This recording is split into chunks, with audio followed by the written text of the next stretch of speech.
That shit never gets old to me. I'm sorry. Yeah. What's good, yo? Welcome to another episode of Real Talk, where, as always, it's shit's real. We talk about it. I'm your host for tonight, Pat Scorpion, New England representing. And as always, I got my man with me. I'm gonna let him introduce himself. Yo, what it do?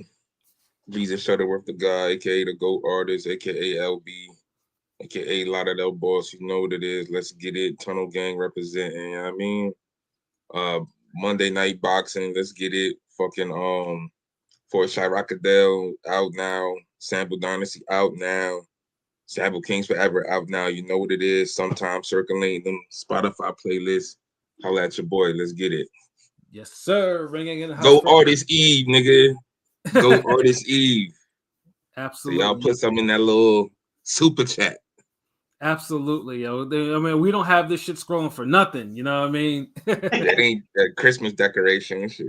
You know what I'm saying? But yo, I got my other man with me. I'm gonna let him introduce himself. Oh yeah, Ring Gang again and again. What's going on, guys? Marquise, man, of Weak Sauce Radio. NY Fight's still there, still covering boxing, still doing what we do, man. Let's get it. Absolutely. A shout out to Marquise, because he hit me up early in the day and he wanted to get on because, he had watched this stuff and, we were going to preview Ring 4 and everything like that. So it's like, of course, he's definitely, he's basically Ring Gang too. So he's like, so it was like, it was never a thing. Like, yeah, of course, get him on. It's like that. He the big noise to the Mob Deep. Facts. He the flesh and bone. What's the extra? What's the other thing? Like he's drag on to the locks. Yeah. let me get a couple of verses on this mixtape. Yeah. Okay, cool. Tell cool. Oh yeah, I ain't forget. I got there is one fucking miscellaneous verse I have that I returned to somebody like 2 years late, but just to say I completed the feature, so I know it's on this laptop. I gotta go back. Look for it, but yeah, I'll send it to you. I remember what you said, so yeah. My bad on that. No, you're good, man. No, should be because you got to remember about beats and like you remember you say like the Dynasty beat. And it's like I found a beat that I made like years ago where I tried to sample the A-Team and it don't sound right, but I'm working on stuff. I got you in the bag. Okay, word. Okay. Oh, shout outs, Pilot. What it do? Yes. The Red Man to the Woo. Now my sister be thinking that my sister be thinking the Red Man part of Wu-Tang. I'm like, but you know what? I allow it. Yeah, it's working because of Red and Mess relationship or whatever. Yeah, but honestly, he saved that W album, man. If it wasn't for him on that, man. I mean, the ODB phone call from jail, man. This was tragic. And shout out to ODB birthday just recently too. So yes, R.I.P. R.I.P. ODB. Yeah, ODB. R.I.P. Young Dolph. I think, but he was murdered recently around this time. R.I.P. Lord Infamous. I know his birthday today.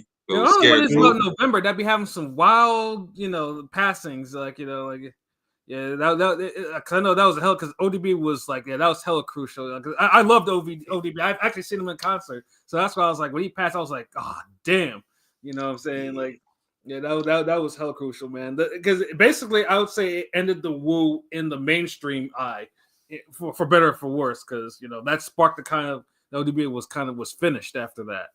Yeah. I mean, they're there and they're getting their flowers, but it's clear that they're missing that energy. Yeah. But yeah, salute ODB, salute Lord Infamous, salute Young Dolph and everything like that, and salute Chris Brand. Favorite boxing podcast. Salute. Oh yeah, and then we'll definitely get into the Ring 4 stuff. But. I know everybody wants that like right now. I was debating that like, damn, should we just jump into that because that's what everybody wants? Or but I want to wait and listen to the other because P and Pilot will probably join choice, so I definitely want them to. So we'll make some predictions on this. Yeah, but before we get to that and the previews, man, we had there was 2 pieces of news today, both in the heavyweight division. So we got a new heavyweight champion of the world, for better or for worse, and his name is Fabio Wardley. I know Pilot right now. I know is puffing his chest because Pilot was an early admirer of that dude, and we used to tell him he wasn't gonna pan out and shit like that. Like, man, he used to get that. He's like, nigga, what you see in this dude? Like every weekend we're seeing dude get rocked and have fight of the years against people he shouldn't have. Like he always got on his defense, but then lo and behold, like he withstood all those challenges, and now he got a chance. You got a belt. I mean, for me, I thought we were right because that first Frazier Clark fight, you know, that's probably the closest Warley came to losing. It be feeling like we're right every time until he just pulls it out. I've never seen somebody like that. That one dude, he was getting smoked, like pillar to post, and like that 12th round, he just up back to the shadow realm. Yeah, exactly. But I mean, Warley, for all his faults, I mean, he has such expanded stamina, his skills. You know, although he's improving, there's no question of that. Yeah, he is improving. I'll give him that. But that power of his, like, I mean, bro, he has lights out power in both hands. Like that's the thing. Not the coke residue out that boy. Yeah, you know what I'm saying. And then Wardley, basically got himself in a position where to face Joseph Parker. Now Usyk, for the most part, was supposed to face Parker, but he did like an injury exemption or whatever. So Joseph Parker, which he didn't allegedly, let me air quote that motherfucker. Yeah, I know when a nigga don't want to fight somebody. Yeah, but Parker didn't need to take that fight, but he took it, and Warley offered. And I know I mentioned before, I was like, yeah, he probably shouldn't because Parker had faced too many dangerous punches in a row, and it's like that sometimes that your luck will kind of run out, Yeah, it kind of did. Like, and the thing is, it wasn't even on them industry shit where it's like he got robbed. He had hella chances in that fight. He was winning the fight, and he just he made some mistakes, and the rest is history. Hold on, Chris Brandon, Usyk duck. I kind of feel that way. Like, I kind of feel that way, but Usyk's like Loma, like some motherfuckers never want to admit they do any wrong type shit. Yes, Usyk is half duck, half man. Hey, what up, this bitch? What it do? What it do, this bitch? And it kind of sucks in the way because Usyk. Obviously we all respect Usyk greatly, but Wardley earned that Usyk shot. Like, he knocked out a top 2 heavyweight. If Parker earned it, the nigga who beats Parker definitely earned it. Like, even though we don't like the whole jumping of line shit, a win is a win. He earned it. Yeah, he earned it, and we know Patrick didn't with that. Your boy Parker was cocaine to the gills and still lost. So and unfortunately that's what made me not like. I sympathize, but once he got coked up, I'm like, shit. That's probably why on the day of. Yeah, the day of, that boy must have been either sweating bullets or some shit like that. I was like, Popeye take his spinach and still lose. Come on, man. Facts. Like that's the performance you do on coke, bro. Like, I don't know what's wrong with him and Dubois. Like, one nigga having a house party the day of his fight, the other nigga he's on his damn golden boy. Yeah, I don't know what. What's wrong with you? What's wrong with you niggas, man? Like, y'all get these opportunities and y'all just say, you know what? Fuck it. Like, party over here. The coke is part of the reason why Parker wasn't rendered unconscious. That's in a way, like, he had to be, like, because he took a lot of shots to the head like that. Like, he took. Well, looking back, guys, it explains why he didn't go down. Yeah, like, he went down enough earlier. Yeah. Down and across that table, all that shit. Yeah, so I can't feel sorry for him because it's like you coked up in there. It's like, hey, that's the breaks. You know what I mean? It gets to the point. It's like, bro, you gotta respect the sport, fam. Like, come on, man. And I fuck with Parker. Like, we defend him all the time. Even when King P was older, like the ring IQ shit. Like, yeah. Well, you know what? King P now kind of right. It's just maybe outside the ring.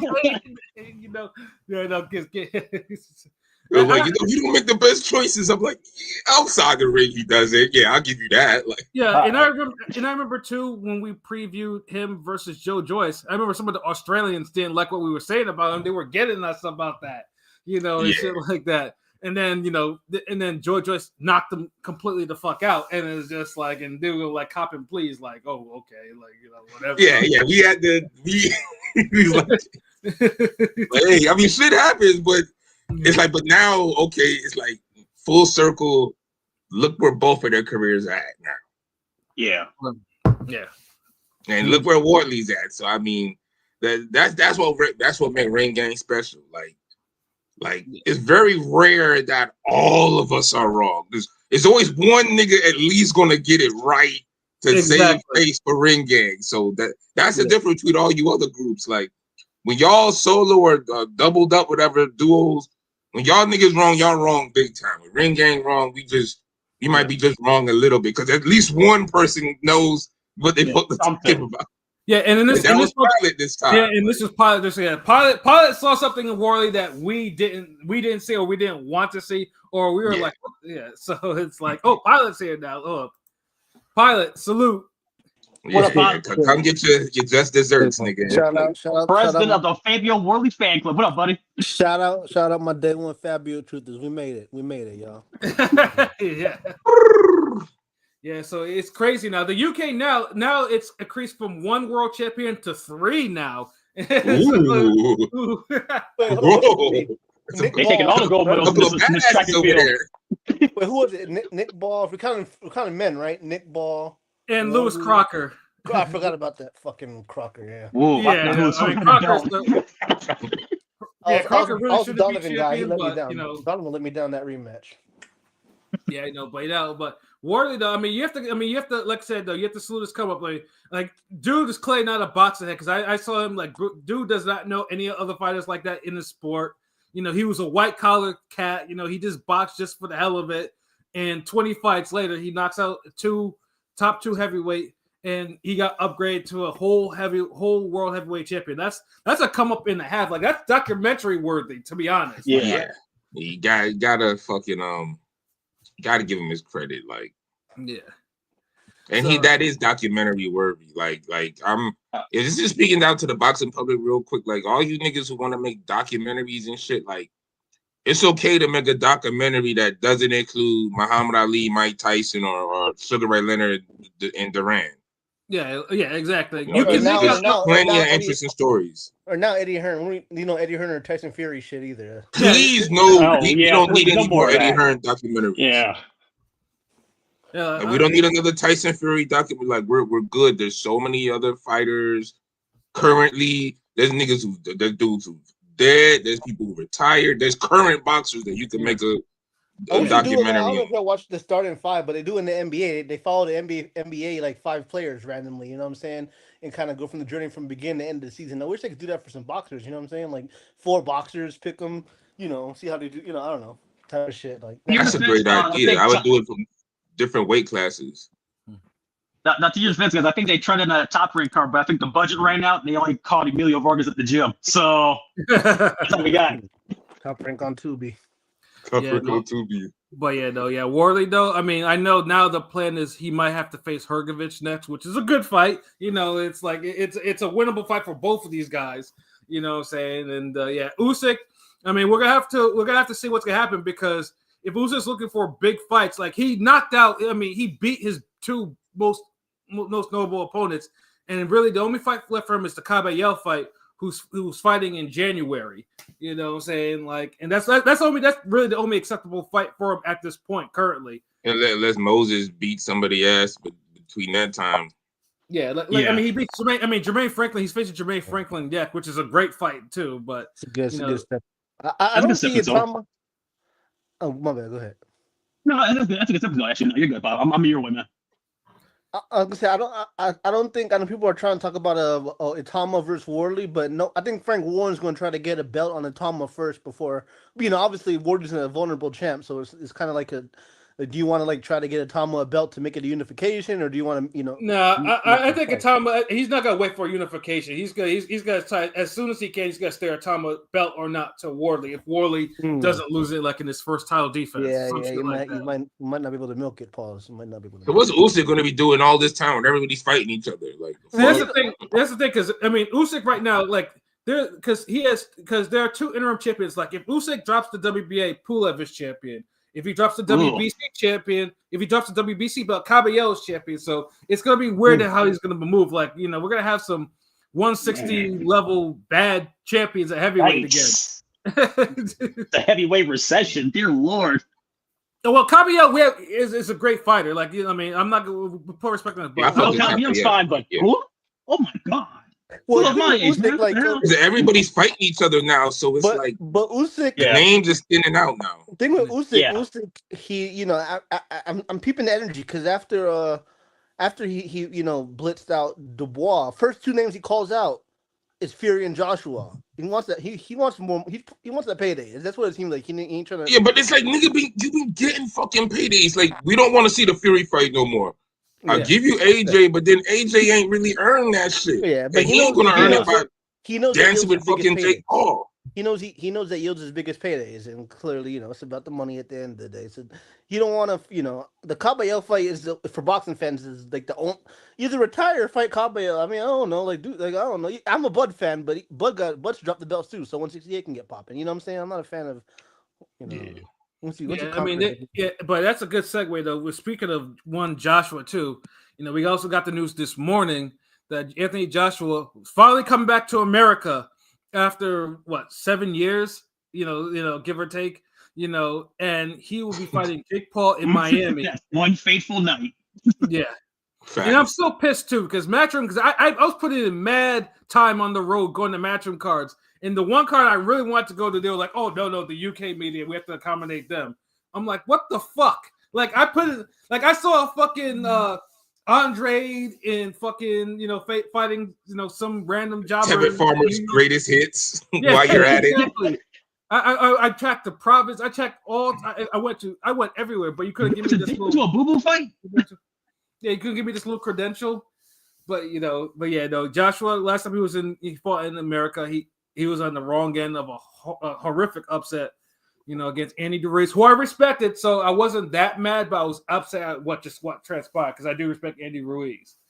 The fact he never came back to America is just telling, though. Like, yeah, I think it hurt like Joshua's career, especially from a global standpoint. Like, right, like you ran, never came back. Yeah, Darrell Miller's career ain't never been the same. Yeah, like that shit ricocheted and just hit affected so many people. So much. Everyone got a straight on that one for real. Yeah.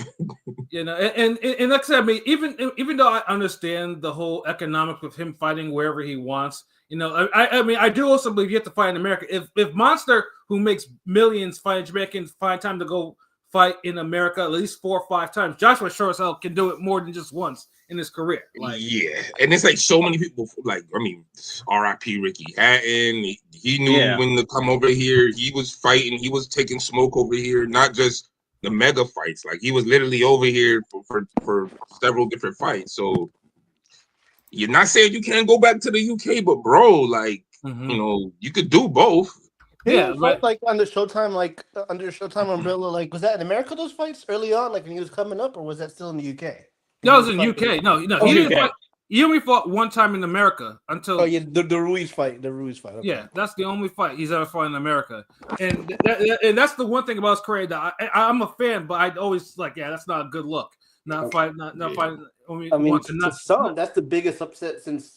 In heavyweight, I don't want to say Buster Douglas Tyson, but that's like one of the bigger upsets in heavyweight boxing since. Really. It wasn't to me because, like I said, because I believe that Andy Ruiz's skills are just not as disciplined. It wasn't a big. It was just a whole. It was just when you include the optics of everything, it was an upset, but it's hard to call it the biggest upset because Ruiz was better than the original opponent.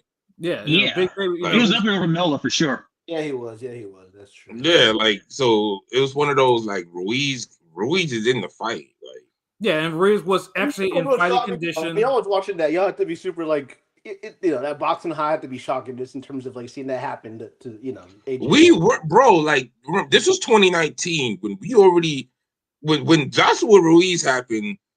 The year already started kicking off as far as we was already into that mode where there was good fights. We already had I think 6 PBC bangers at that point, I want to say. Yeah, we was so getting that one was oh shit. I remember the damn the podcast. I think it was me, PJ, and Joshua was on it. Not Joshua. Yeah. He said me, nigga. Okay, my bad, because you remember you was a big Joshua fan, so Me and PJ, we was having a good time making fun of this nigga. So, Yeah, I wasn't very happy with just the circumstance, but I wasn't mad at Ruiz because, like I said, I said before, Ruiz was a talent. He just couldn't control his discipline, and of course, that fight also kind of low key brought an end to Ruiz's discipline. Because then it's he got too much money. Then Nigga was really out there flaunting. Nigga was out there really living the man had a stereotypical 5-month party victory lap and hitting the fight, big parties, big sleep. parties and shit. Hella cards. Nigga was eating fried Snickers, all types of shit, bro. Like every time I saw his Instagram, he was eating sushi up with somebody. I was like, dude, when do you get back into the gym? He was wilding out. Yeah, he was wilding out hard. Like he did not. Like, to tell us you never had money before, bro. For real, we get it, man. Save. Like, damn. Yeah, it was crazy though. It was a crazy time in heavyweight division though. But now we're in 2025, and Joshua, hasn't fought since he got knocked out by Dubois, and he's like, you know what? Netflix is gonna throw me a bag. Let me just take this Jake Paul fight. And the stipulations are like it's 8 rounds, which is fine. Like we don't know. 8 rounds is more than enough. They're wearing 10-ounce gloves, like the standards for heavyweights, and apparently there's a rehydration clause where Joshua cannot weigh more than 245 pounds on fight night, which is just absolutely. Yeah, I was like, that's like, get the fuck up out of here. Like, are you kidding me? Weight class on a heavyweight fight? What are we doing? It's crazy. A heavyweight rehydration clause is insane. I ain't gonna lie. See, and this is what I'm talking about with Jake Paul. Like, every time he comes up where he could do something by the book and be cool, he puts a little bitch nigga-ism on it. Like, where you just like, yo, what the fuck is this? Like, yo, I'm gonna just come out and say it, man. Like, and everybody's been saying it earlier. Look, man, there's not too many ways I could see this fight going. Like, I think somehow they're gonna still try to orchestrate Jake Paul looking good or serviceable, where he doesn't take the biggest L he should take.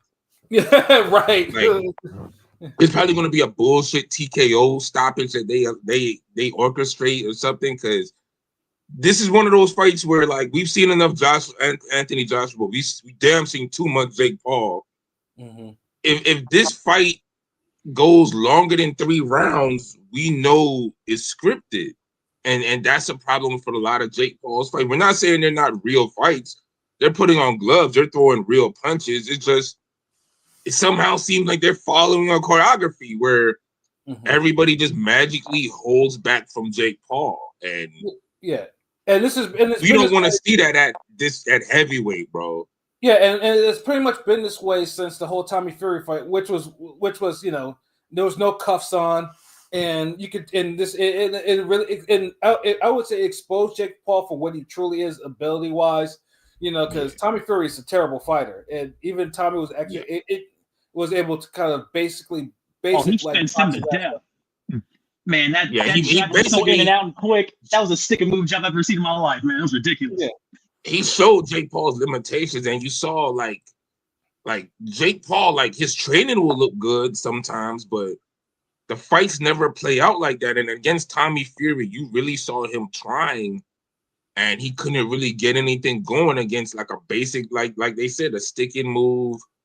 Let me just throw some extra hands at you type shit. Like, wasn't nothing special. No hidden effects and shit. Nothing. That guy's in the gym right now. It was just basic boxing, and all the Furies know basic boxing because that's what they do.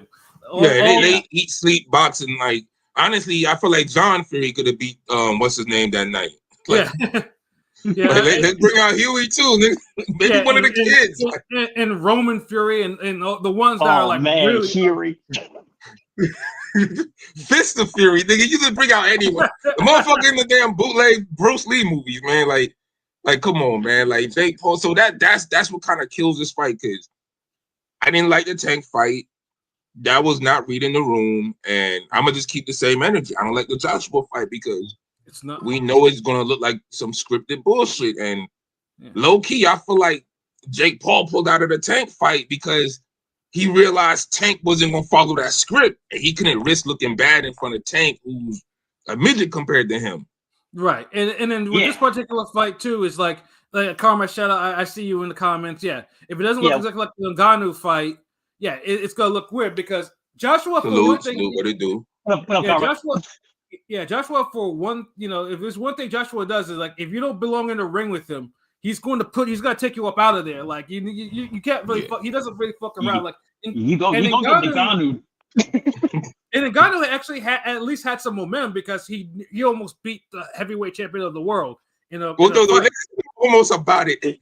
He beat the heavyweight champion of the world. He just wasn't given the decision. Like, he outboxed him all day, like 7-4. It was like 7-3. Remember, all of us had said we thought he won. It was only fucking what's his name? King P said that nigga. He was the only person who said that Fury should have lost. Like, yeah, I remember the comments was even going. Yeah, and that was a crazy time because my brother watches more MMA than boxing, although he respects boxing. Because we were both watching this shit at a wedding, and we couldn't believe what we were fucking watching. Here this nigga is. Because we were Beetlejuice, looking thing. Facts.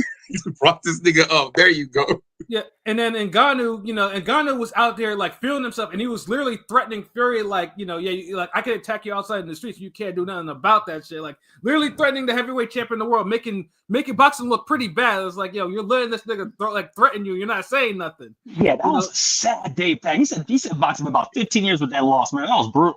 Yeah, that was. He did. Like, God bless Anthony Joshua for them, like, righting that wrong, because for months we had to hear from boxing Twitter how MMA this, MMA that. Like, fuck that shit. MMA got superior boxers now. Like, oh hell no! Like, come on, this rudiment, dude. You can take any amateur kid from a YMCA across America and they'll put hands on these MMA niggas. Like, real talk.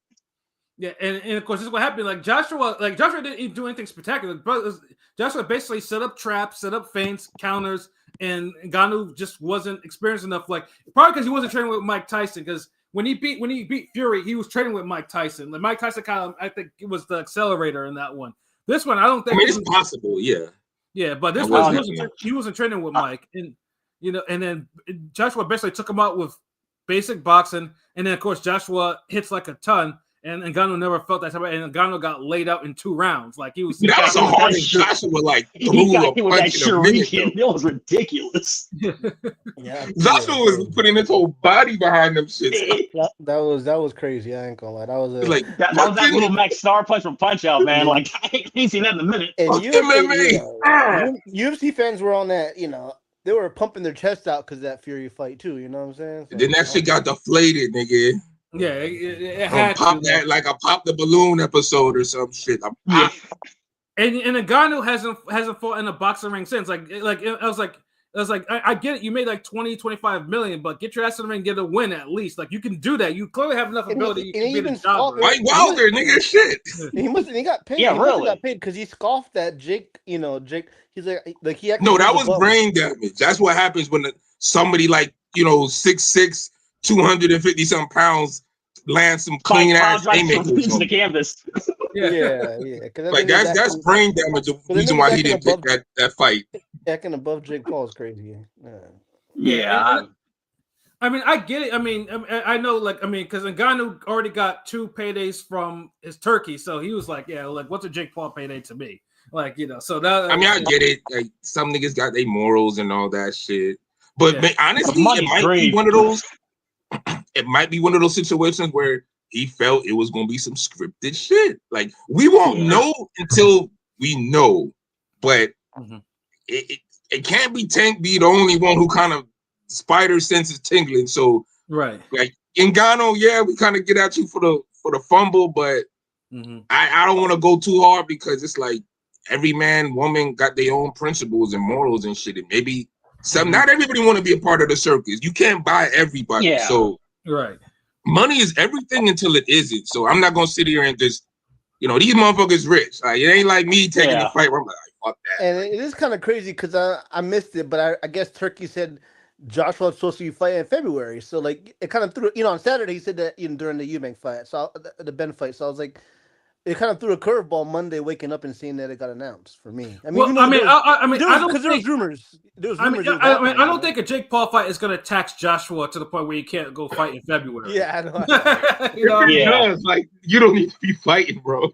Yeah.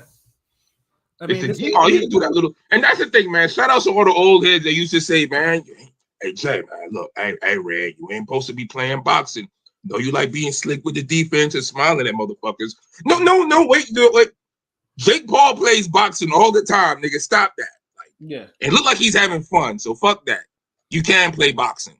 But like I said, I mean, with Jake Paul's trajectory, like I said, there's always gonna be one fighter that will deviate from the script, and it depends on who that fighter was. That can either ruin the shtick, or it will kind of like, okay, you're expected to lose, and this is what the Joshua fight is. Joshua, like, everyone expects Joshua to KO him, so it's gonna be like, yeah, if it happens, like, well, he fought Joshua, he fought him in like his 14th fight or whatever. That's what's supposed to happen.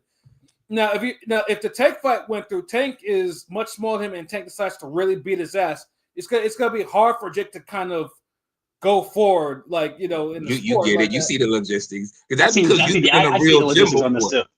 Yeah, like that's the thing we've seen. Like, if you've been to a boxing gym and across the world, like, you've seen smaller fighters beat the shit out of bigger fighters who aren't as talented or skilled. Like, that's something that happens. Like, usually it's embarrassing for the bigger dude. Like, yeah, exactly. Like, just imagine that being on Netflix now. Yeah, exactly. With 60 or probably 80 million people watching that shit. Like, it's like, because the press conferences were telling, because the bet they was trying to make, and Tank's like, 2 million. Like, hold on, whatever. Like, wait, hold on, Tank acting like he ain't gonna go a part of the plan. Like, then it just all the other racial shit came out. Oh, he beats women. You knew that. Oh, he's being late. Knew this. Yeah, we knew this. Like, that. Bro, like, just shut the fuck up. Yeah, exactly. Let's play boxing with somebody else. Like, Joshua answered the phone. Cool. It's better than Andre fucking Ward. I tell you that. Yeah. His name should have never been floated around. Yeah, why was that an option? Yeah, like, at that point, just randomly pick anybody there. Make a McDonald's like raffle drawing or some like Monopoly game. What are we doing? Yo, facts, yeah. Niggas could have beat up the old Burger King mascot if they wanted to, bro. Like Andre Ward. Yeah, and then we go in there. And even then, they would have a hard time controlling him, because Ward is not gonna. Ward is too no nonsense. He's not gonna go one with the circus. I feel that way, but Ward misses out on them paydays that he's seeing everybody get. Like, like Ward seemed like the perfect nigga to go right along with that bullshit. Let me make 25 mil just pretending I could jab. Yeah, and let's say it's one of those things. Like, Ward. Obviously Ward might not, because Ward is he's a holy roly, so there might be some aspects of the promotion that he's probably not gonna be cool with. He's not gonna be cool with just random wild disrespecting stuff, because that's an Oakland dude, at first. So it's like he's not got tolerate bullshit. So it's gonna be like, it would, and plus it wouldn't really sell that much, because Ward, great fighter, but he wasn't a box office draw during his prime. He wasn't for a reason. I'm sorry. I like Andrew. Yeah, boring. Yeah, pretty much. Yeah. Even though I used to get into arguments with people with Ward. Like, Ward surpassed my expectations of him, because I thought he would flame out, and this is probably one of my worst predictions in terms of a curve. But where Ward was not a draw, he was not a draw at all, except in Oakland. So that's basically, man, that don't even count. That's like your hometown. Like, who doesn't draw in their hometown? Nigga? Some people don't, but he was just. Somebody's like, Floyd draw. Like, some people are out there. Floyd. You're right. You're not wrong, Pat. You're not wrong. Like, the Regal draw in this hometown. You know what? I'm gonna just shut the fuck up. Like, watching a fight at someone's wedding is nasty work. I mean, you got to do what you got to do sometimes. Like, listen, you can't be sitting for that chicken dance song for the 5 million time, and he's like, "Oh boy, here we go." Oh no, we were at the reception, so it was okay, not in the church. Like, okay. Yeah, no, that would have been blasphemous in the church, but we were already at the reception. Like, we smoked that church before, bro. Like, you good. Oh yeah, it's the bathrooms before, man. What are you doing? You can do it. Like, church ain't the holy ground it used to be back in like the day and shit. Like, it's reasonable. That's some other shit. Like, I can't fuck with what you talking about. You talking about kind of wild now, bro. Yeah, that's just wild. Like, reception, it wasn't in no church. It was in a nice place over there, and me and my brother were just sipping and watching the shit on his phone. So it was like, so it was all right. It's all right, Carmer, to watch fights at a reception. Okay, we got. I done left birthday parties early just to see fucking boxing. There is nothing wrong with that, because I watched. We all done that. Listen, I watched Canelo Golovkin 3 after a fucking wedding, and I was like, whatever, I'm gonna just watch this shit. Exactly. And like when there's a will, there's a way, and the technology is caught up to we can do that shit. So we're gonna do it if we need to. You know what I'm saying? Like, yeah. I mean, I've watched fights when I was driving. Pete could tell you. This nigga be the fucking one hand on the wheel, the other hand on the fucking phone. I'm like, God damn, nigga. I gotta be your eyes. Yo. So Kingpin, you ain't tell me that. Like, I feel like this nigga abused his executive privileges with that shit, bro. Like, you gotta talk to me and PJ about that, bro. Like, this nigga's in my left hand, Belvy in my right. Gotta take this Yeah, come on, Pat, bro. Come on, nigga. Yo, in fact, it was the Superman Bosnick fight too. You know, I'm over here just like, oh yes, shit, that was the fight. Like I'm over here driving that shit. I mean, I ain't gonna lie, it was a Superman fight. That was a pretty good fight, though. So that was a good fight. You know, shout out to Superman. You could have invested in a wireless Kate thing where you could just put the phone on the stand. Like I have that for my car. So. Why aren't you just have Pinky hold the phone? Yeah. So I was driving, bro. Like I had to like, you know, I'm talking about no. King P would have been sitting there like this, nigga, like, like yo, nigga, what the fuck? I ain't gonna be driving in one hand on the wheel. That nigga was working the corner, like that nigga gave you the drink in between stop signs. Yeah, he's like, yo, you gotta eat, bro. Like you need nourishment, nigga. Like all this driving, like, oh damn, Superman landed something. Yeah, so now thankfully y'all niggas hilarious. Fuck. Yeah, that's great. I upgraded my car now, so I actually have a screen and a dongle, and I can just watch it with my phone tucked in like one of the holders and shit like that, and just watch it on the screen. Thank God. This nigga was stressing King P. Said, you missed the turn. He's like, no, this nigga missed the jab. Like, no. Like, let's go. Like, nah, y'all niggas hilarious. We need more King P and Pat Scorpio adventures, because if y'all get into that type of shit, man. Yeah, it's like King P's updating his beneficiaries on the road on his cell phone. Yeah, like we need somebody need to film this. Like, for the love of boxing, you know what I'm saying? For the love of boxing. Pat and I are due for another. Pat and I are overdue for another boxing adventure. So. Yeah, we are. Like we need niggas at the New Orleans adventure, motherfuckers just seeing how much they can eat. Yeah, like I mean, like all these fights are getting announced. Like we got to go to at least one of these fights. Got me up at one of these places. You know, get to some more adventures. So that hopefully we'll be able to do that though, because you know it's been a minute. You know what I'm saying? But yeah, don't want to have no Florida adventures, man. Well, this nigga Pete went to Florida. Y'all supposed to link. I think you were trying to at least. No. I mean, he was too far. Like he was and he didn't have enough time. I was in northern Florida. You know, he in South Florida. Oh yeah. Oh no, that's like a 12-hour ride, man. Forget it. That's on our plane back now. Yeah, but ain't nobody dropping from Jacksonville to Miami. You get on a plane everybody else. You get on a plane everybody else. Facts. But Joshua and Joshua Paul. I mean, we'll see how this is going. I mean, it's next month, you know, and this is good. I mean, because December was a little quiet, so I mean, obviously it's on Netflix, and I know probably in the next week or so we'll probably get the undercard, see what fights are going to be on and shit like that. But yeah, get ready for the circus. But yeah, like I said, if it goes more than 3 rounds, it's probably gonna be on some more bullshit. Because bro, fucking catch weighting a heavyweight is nasty work. It is craziness. Yeah, I'm gonna say to rest in peace to Gary Antoine Russell and fucking Hiriaka fight, because that's not happening now. Yeah, I mean, even though it should, because it'll be a larger audience than what PBC would be able to. But that was like a Russell goes on the tank kind of a package thing. You know what I'm saying? You just know it's not gonna still be on that. It's unfortunate.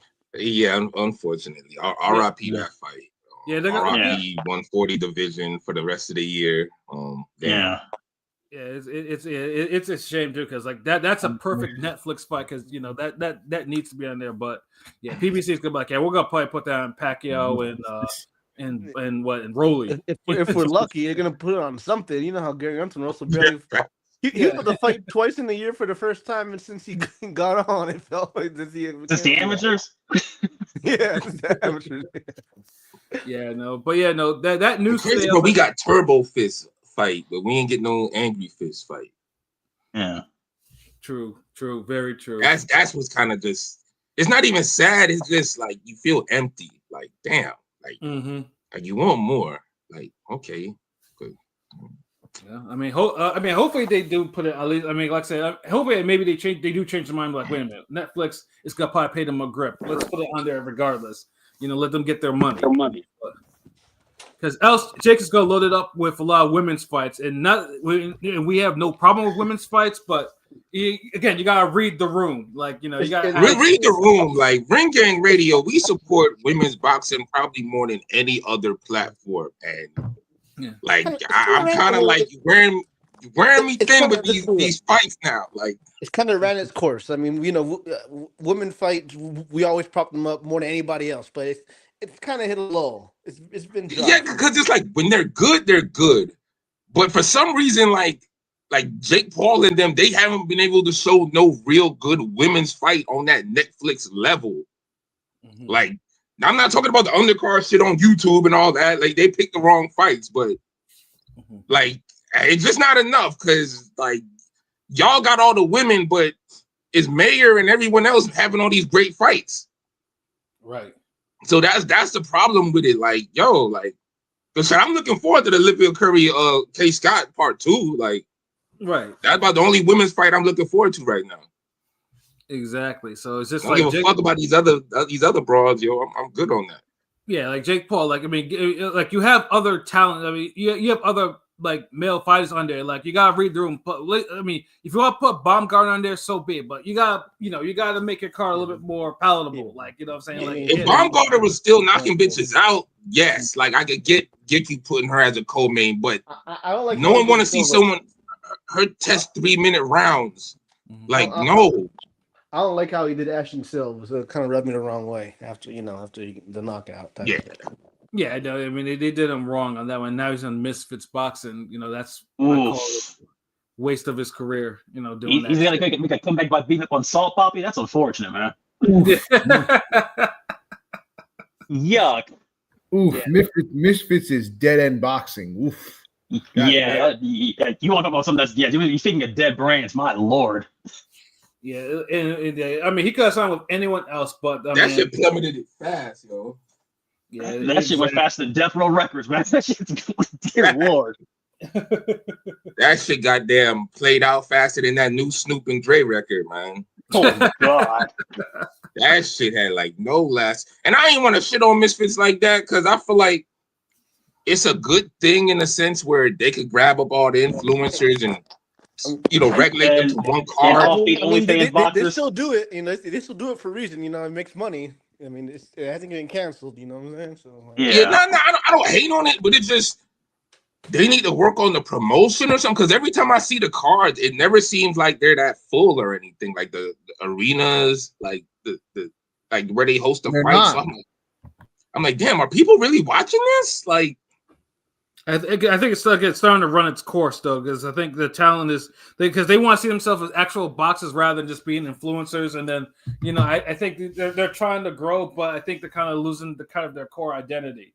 Yeah, unless they need to get better influencers, more interested influencers. I mean, I seen some. Rod Stewart's son got KO. Like some hippie looking dude. Like, yeah, and they're good for clips, but just. Imagine buying a ticket to see a whole fight of that. Like, I couldn't. Yeah, so that's the thing, and I'm not even trying to hate on them nothing because I feel like they got their lane. It just maybe they need to double down, make it better or some shit. They brought that tag team boxing idea, man. I mean, they tried something. It's just I don't even hate on the tag team boxing because the way some of these motherfuckers can't finish these fights. I'd be glad to tag them off. Yeah. Shit, that Mayor card needed tag team boxing because Lipiness was not supposed to see the final bell. No. I'd be like, hey, yo, King P, man, like, you think you got the rest of this? Like, here, finish him off. Hey, yo, Pat, I know you got this nigga, man. Just hook this motherfucker to the body cup. Like Like for real, man, just get this shit over with. Facts. You know, but yeah, I mean, we'll see. I mean, we'll see how. I mean, we hope for the best for him. But yeah, Misfits Boxing is just like, I know they're trying to sign more boxers, but it's just like, yeah, you gotta get. I mean, you gotta fight. You either gotta sign more boxers that can actually fight, or you gotta go back to your influences and find more interesting influencers that actually want to fight. But yeah, and promote them. Promote them. Like, yeah, y'all can't have influencers that we don't know about because we're like, what the fuck are they influencing? Yeah, influencing how bad boxing looks. Like, yeah, facts. Get the fuck out of here. Like y'all gotta do something. Y'all gotta put it together. Like, I don't know, like, because Wallow and Gilly seem to have that thing on lock with their little shows and shit. So I mean, it could be done. And this is what happened because boxing is getting so, like, I hate to use the R word, but it's literally getting raped of its stars over here. Yeah, like, and, you know. So these little shows get a chance now. So, but hey, you gotta make it look good though. Exactly. So it's like even at the cost of the boxer's career. So it's like, you know. But like I said, I'm hoping though, little bro can actually survive that, and hopefully like a better boxing promotion can actually pick him up because, like I said, he's a talent. He doesn't deserve to be in Misfits Boxing, and Jake Paul did him dirty. Like someone else should have just picked him up and kind of rebuilt him. You know, but that's the thing. Everybody's rebuilding, so it's like I don't even think people could pick people up unless Tubi's going to become a label and start signing niggas. Yeah, but you know that's actually a good segue. You know, going to Tubi. You know, yeah, let's go. Yeah, let's get that out the way. You know, get our recaps in. You know, Top Rank on Tubi. Now, for the most part, we all agree that the quality on Tubi, on all the Top Rank shows we've watched, have been quality at least. You know, I mean, hell yeah. Yeah, I feel like though, for some reason this time for me it was loading slow on myself. Maybe because I'm in Vegas and it was connection, but it was loading. Nigga, you're closer to Mexico than all of us. What the fuck? No, right? No, I'm saying your shit should have been like pristine. Out here, there's a lot of dead spots. A lot of dead spots in terms of a lot of dead bodies, nigga. Yeah, there's a lot of dead spots in this fight card. That's why you're mission followed because there was a lot of nothing going on during this fight card, bro. I'm just glad that soccer fight went through. Damn. Yeah, like I mean, for me, because I was out that night, you know, doing what I do, so I missed the first 3 fights. I missed up to the Delgado fight, but I was watching the chat, and these dudes were shitting on it. Pilot and LB were both shitting on this fight, like how it was trash. Rightfully so. I think even King P helped a little bit too. Yeah, no, which fight are you talking about first? That shit was a 2-pack of ass. The Delgado fight. First of all, Delgado should have lost. Delgado definitely lost that fight. Yeah, and he did not look good in a losing effort. But he knew it was gonna happen. I know they're both Mexican, but one's the A side that they've been. I told you, he's like Barboza 2.0. Not he's pulling on the vine. No, hear me out because there was a fight. Pat, you remember this fight, Pat, when it was him versus Aguilar. That was the fight I was hyping up. I was going to say the winner of this fight should take it to the next level, and that was like almost 2-3 years ago by now. You know what I'm saying? And he hasn't really ascended. He's been in the same spot. You know, maybe since then. So. He's like a bigger Barboza, but like he's a more intimidating Barboza, but like less threatening, if that makes sense. It does, because he wasn't throwing anything of consequence that entire fight. Yeah, but he looked like he's strong as fuck though. But like Barboza, like he's looked good before. You know, he's looked better, but he's like regressed or just kind of plateaued. It feels like I don't know. Yeah, that shit just ain't a good look, man. But he Galaz should have won. The thing is, too, Galaz, for the little bit amount Galaz did get hit, his face like tore up. Yeah, like that. Damn, like. Dude was looking like he was slugging it out with fucking Gotti, Kimbo Slice, and all types of niggas. And the funny thing too is because I had to watch it because I was like, because they were shooting on somebody, I was like, I have to see how bad this fight is. So I watched it the next morning, like before football started, and it was just as bad as the guys. That's a rough start, bro. You was finna take your football day off of that fight, bro. Yeah, dude, you should have waited like they're like the 4:00 game, man. Come on, man.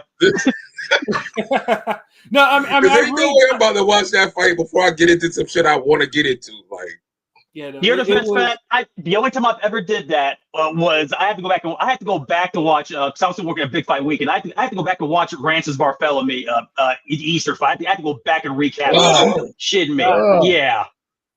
stop. That's why I don't like riding no more. I mean, oh my god, having to watch that more than once. Ugh. I was watching man, at double like, you don't speed and love was yourself. confused.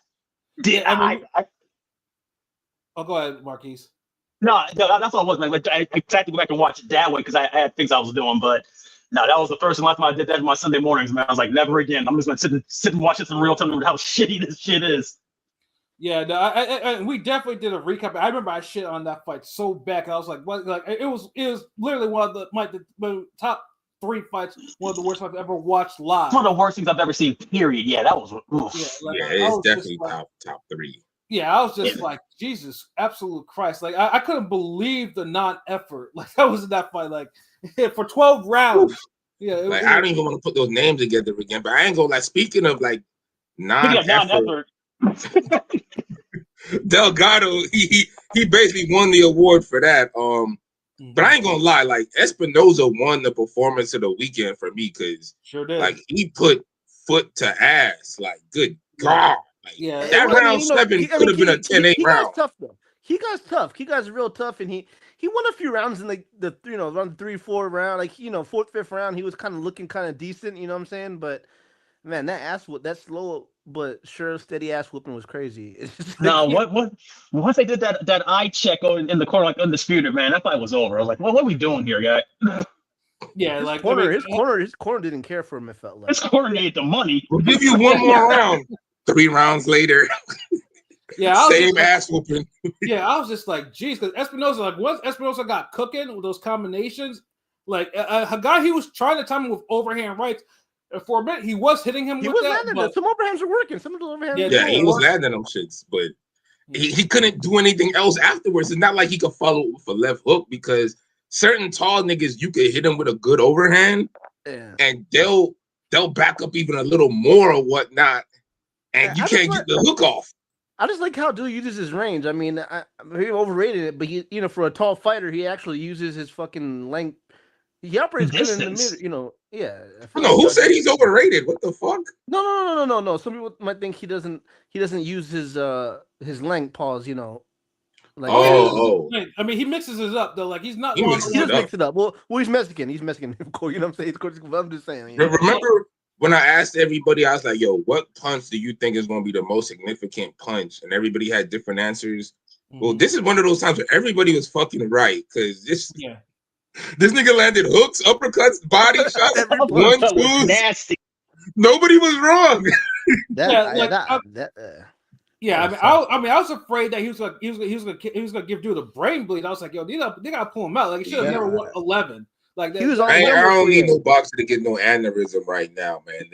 The young bleed shit is still fresh in the air, man. Like, chill, man. Take these niggas out the fight. He was close to getting hit, like his face, like Lubin, like this, not fully disfigured, but that eye was looking bad and it was cracking, and it was he was getting to Hakeem Rockman levels, yo. Yeah, he wasn't gonna be able to look. He wasn't be able to look. What was that? Northwest for a while. Like, come on, man. Get the hell out of here. But Espinoza needed a fight like this, even though it looked like the arena was still a little empty. Because I'm surprised. Usually Mexico's a good country. Yeah, I ain't gonna lie. It's because of the floor seats, like right in front of the screen, were empty for like 80% of the fight. I don't know what happened, but it's not a good look. That camera shot fight need to be empty. Yeah, that camera shot they had was pretty bad, guys. That straightaway, like center shot we see on the MDCs, like in the second deck. Like, oh man, what the hell we do? Like, they kept using it. Like nigga, nobody's there. Like, just go outside and give the rest of the tickets away. Yeah. That's not a good look. Yeah, it was not at all. I was just like, geez, like, yeah. It was looking like one of those damn the lower level fight night champion arenas. Yeah. Before you like start fighting for a title type shit. Like, hold on. You still in the gym? No, we have the Chicago warehouse right here for you. And we put some bleachers in that motherfucker. Like, yo, like, what is this? I'm a world champion. I'm fighting in niggas A green room or some shit? What is this? Yeah. Someone's quinceañera. What is going on around here? Nigga, I've seen liver quinceañeras like than that, bro. That's the problem. I've been to the park and seen something like, hold on, like, damn, they doing a lot for this kid. Like, yeah, no, but Espinoza clear right now. As long as he doesn't accidentally break his ankles on knockdown when he gets knocked down, like he's a serious problem, serious fucking problem at featherweight. Like he's incredibly dangerous right now. So I know they've been talking about making unification with Angelo Leo and shit like that. Yeah. You know. But the scary thing is, I was saying before he should be moving up to 130 to fight Navarrete, but he don't even look like dry. He looks like healthy at 126. Like, you know what I'm saying? Like he's I don't know. It's kind of crazy. I feel like he could go to 130, but if he's making the weight comfortably and the it looks like he's making it good, yeah, like he's no rush. Like, yeah, dude is like I said, dude is clearly strong there. He's beating up people that haven't been really stopped before. Like, dude is doing work there, and it's just like it is time for him to get into some major fights in 2026. I know Angelo Leo's gonna be defending his belt on Pro Box early in 2026 too. So I know a good fight. You know, but then also there's Shushu there. Shushu's been waiting for a shot at him too, and like I think he's trying to call. I think he's trying to call him out, but I don't know if he's just doing that he's just woofing at the mouth, Paul. You know what I'm saying, or does he really want that smoke? Like, I don't know if he wants that smoke, man. Like, hey, you don't call out Espinoza unless you mean it, bro. Like, there's certain smoke you don't look for. Nah, if he wants that fight right now to get a belt, I don't blame him. But see if you can fight Nick Ball, bro, first. See if you can get that Nick Ball. You know? I think he's like, yo, go fuck with them niggas down the street first, bro. You don't want what's right here. Oh like, I don't know, man. Yo, I want Nick Ball first. Yeah, a Nick Ball Espinoza unification would be crazy work. To actually watch that shit happen, like all of them would be good fights, man. But like, yeah, just that'd be the real Tank Jake Paul hype. Yeah. You know, I mean that would easily be the large if Nick Ball and Espinoza fight, it would be easily the largest height disparity I've ever seen in a fight, probably in history too. So just to see that type Saget versus Ryu shit right there. I want to see like dragon punches and all types of shit.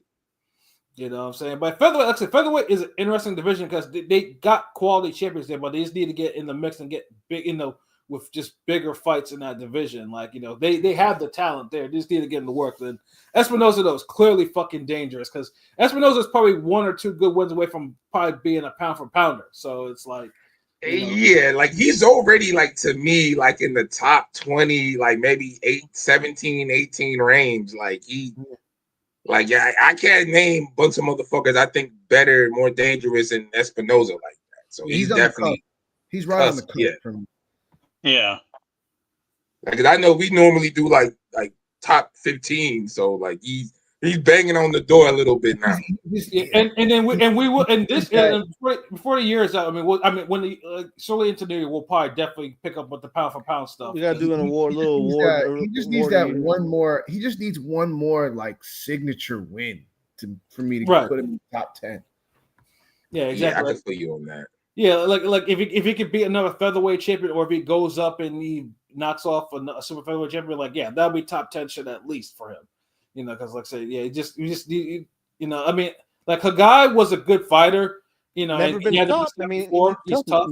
Never been stopped. You know what I'm saying? So yeah, but like I say, we would like to see that at with a more elite opponent, like in order to give him that type of accolades, because he's there, like his talent like warrants it, but we just need the wins. Yeah, definitely. I know the perspective. It's kind of crazy that people thinking I see so many split opinions of Inoue versus him. I see people who are Inoue fans saying, there's no way he wins it. Monster wins it, but I'm hearing other, a lot of people say Inoue that Espinoza is tailor made for Inoue. You know what I'm saying? I know. Honestly, he kind of is. He kind of is. Like, he's some work, but I don't see him like even if you want to say it's a 50-50 fight, hell, I think he has a better chance than Fulton ever had. I'll give you that. Absolutely. Yeah, for sure. But even then, I'm still not picking him against Monster. Like, Monster's kind of seen it all. Like, that'll just be Jamie McDonald for him again. Like it's just like that'd be another new weight, you know. And this motherfucker is, you know, is kind of a beast, you know. So that's all. And I say that because McDonald was a bigger sized guy, like than in a way, like. So yeah, like, but that's still, you know, I'll got you shit. Yeah, I mean, obviously, if Espinoza, keeps winning, like, then like once Monster goes to 126, which hopefully will be in next year or whatever. I mean, he's gonna be the most viable opponent to him because he holds that belt, like, so that's and Bob will definitely make the fight, and Monster is not a punk, so I mean, he will take that fight, so it's like. And we'll all watch it and we'll all be like, God damn, that's a hell of a fight. So yeah, because that's gonna be one of those places people gonna want prime time. Niggas ain't gonna want to tune in at 5:30 in the morning. Like, you know what I mean? Right. No, I will, but I'm speaking for those non-monster fans, non-monster squad niggas. Exactly. So, but yeah, Espinoza definitely with the performance of the weekend and shit like that, like monster performance, unintended. So it's like, but he ain't the only one who had a good performance this week. Yeah. On the other side, there's somebody else that that a bunch of niggas thought was gonna lose tonight. I mean, last weekend, but I don't know if y'all want to say something or I say it or. Yeah, I mean, you must be talking about the other card, that was on the card of, where one drain fighter got outworked by another fighter. Well, I mean, but y'all picked this nigga. Come on. Well, I mean, I'll put it this way. I mean, all y'all niggas picked Eubank though. I mean, yeah. I mean, I'll be honest. I picked him, and then when I saw him walking out, and I looked as dry as he did, like dry to the bone. Yeah. I was paused. I was like, "Oh no, he's not winning." Like right then and there, I knew this ain't happening. I need to see that shit, man. Yeah, it was unfortunate because, like I said, because when Eubank won the first one, which was a fight of the year contender, had round of the year contenders, all that type of shit in there, Eubank should have just said, "Look, if we're gonna do this shit again, ain't gonna be no damn rehydration rules. Like, we're gonna do this shit at the way I want to do it and be comfortable at." And Ben would be able to just fall in line because Ben would absolutely want a shot at this. But exactly, because Eubank won the first one. Like, why he making all these concessions? Yeah, he didn't have to do unless Turkey was like, "Okay, look, I'm gonna pay you more than I did the first fight," type of shit, and he just fell in line. But Eubank did this. Eubank didn't have to do this. Like. And this is what Boy said. Like, Eubank's career has always been the weirdest thing because Eubank has had enough natural talent. He should have picked up a belt at some point, but he does things that don't necessarily better his career. And this fight was taking this rematch was not beneficial to his career in any type of way. Maybe financially, but it's just like you're 36 years old. You're trying to fight at a weight that you've been outgrown for years. But you still keep fucking around. You already suffered a knockout loss because of it, and now you're going back in there again against a guy, who's not really struggling to make any type of weight, And the first fight was already hard, and you want to do this again. Like, the logic, it was just astounding. It was just astounding to me why he would risk doing this shit again. And then like P said, like, he bone dry, that dude was not sweating nothing, like he was warming up, no sweat, like nothing, like he was a mess. He had his energy was low, and you can see like dude was like ripped, like dude might have been like maybe sub 5% fat, like bro was just like he basically the fight was lost like on the scales. If he was if Eubank was a Pusha T album, his album would be named "It's Completely Dry," not almost dry, completely dry. God damn.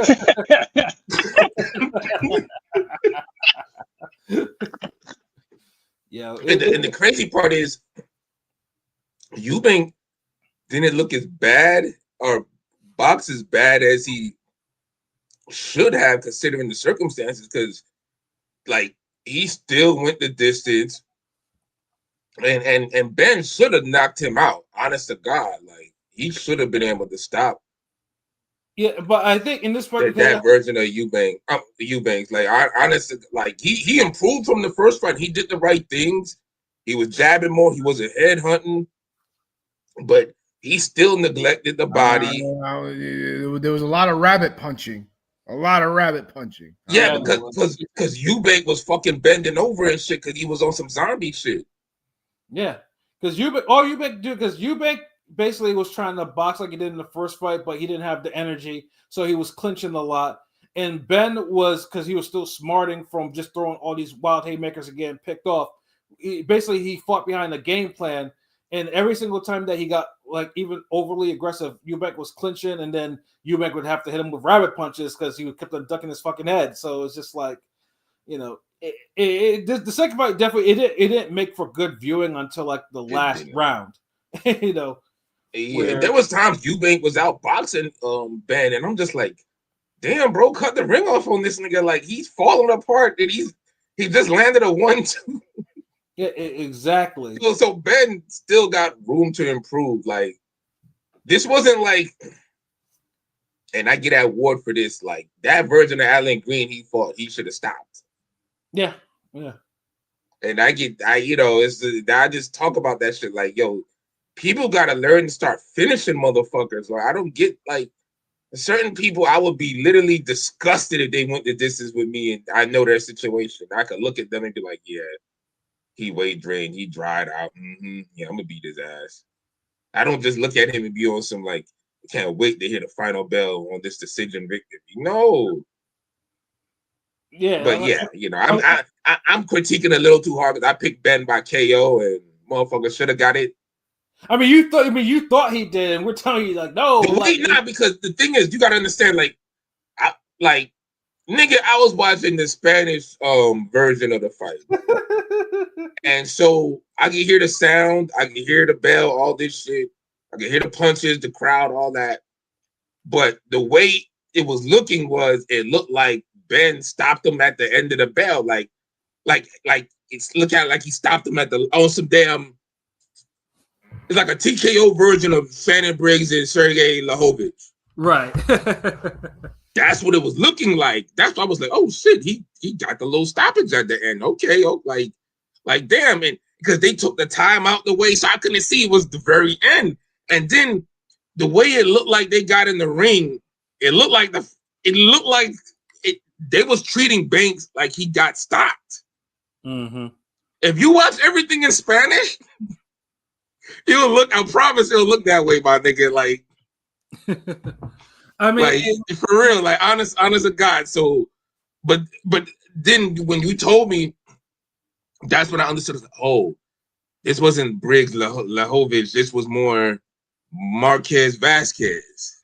Yeah, like he made it. It was like a late fucking like knockdown type shit. Right. But like I said, I agree with you. Benn in the final round because Benn knocked him down twice. Like Eubank was ready to go. Like he was out of there. Like, and that should have been a stoppage. Because you see what I'm saying? Like the way it looked. Like I'm trust. Like if you mute the TV and watch it, it'll look like that because like the way people came into the ring, like people didn't jump into the ring like the fight was over. It's like niggas got in the ring like it was on some. Yo, we gotta protect this guy. He almost died type shit. Right.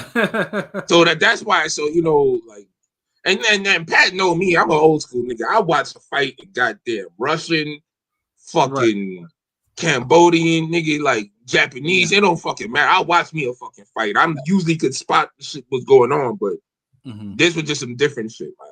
Yeah, no, but like I said, I mean the fight. Like I said, I mean.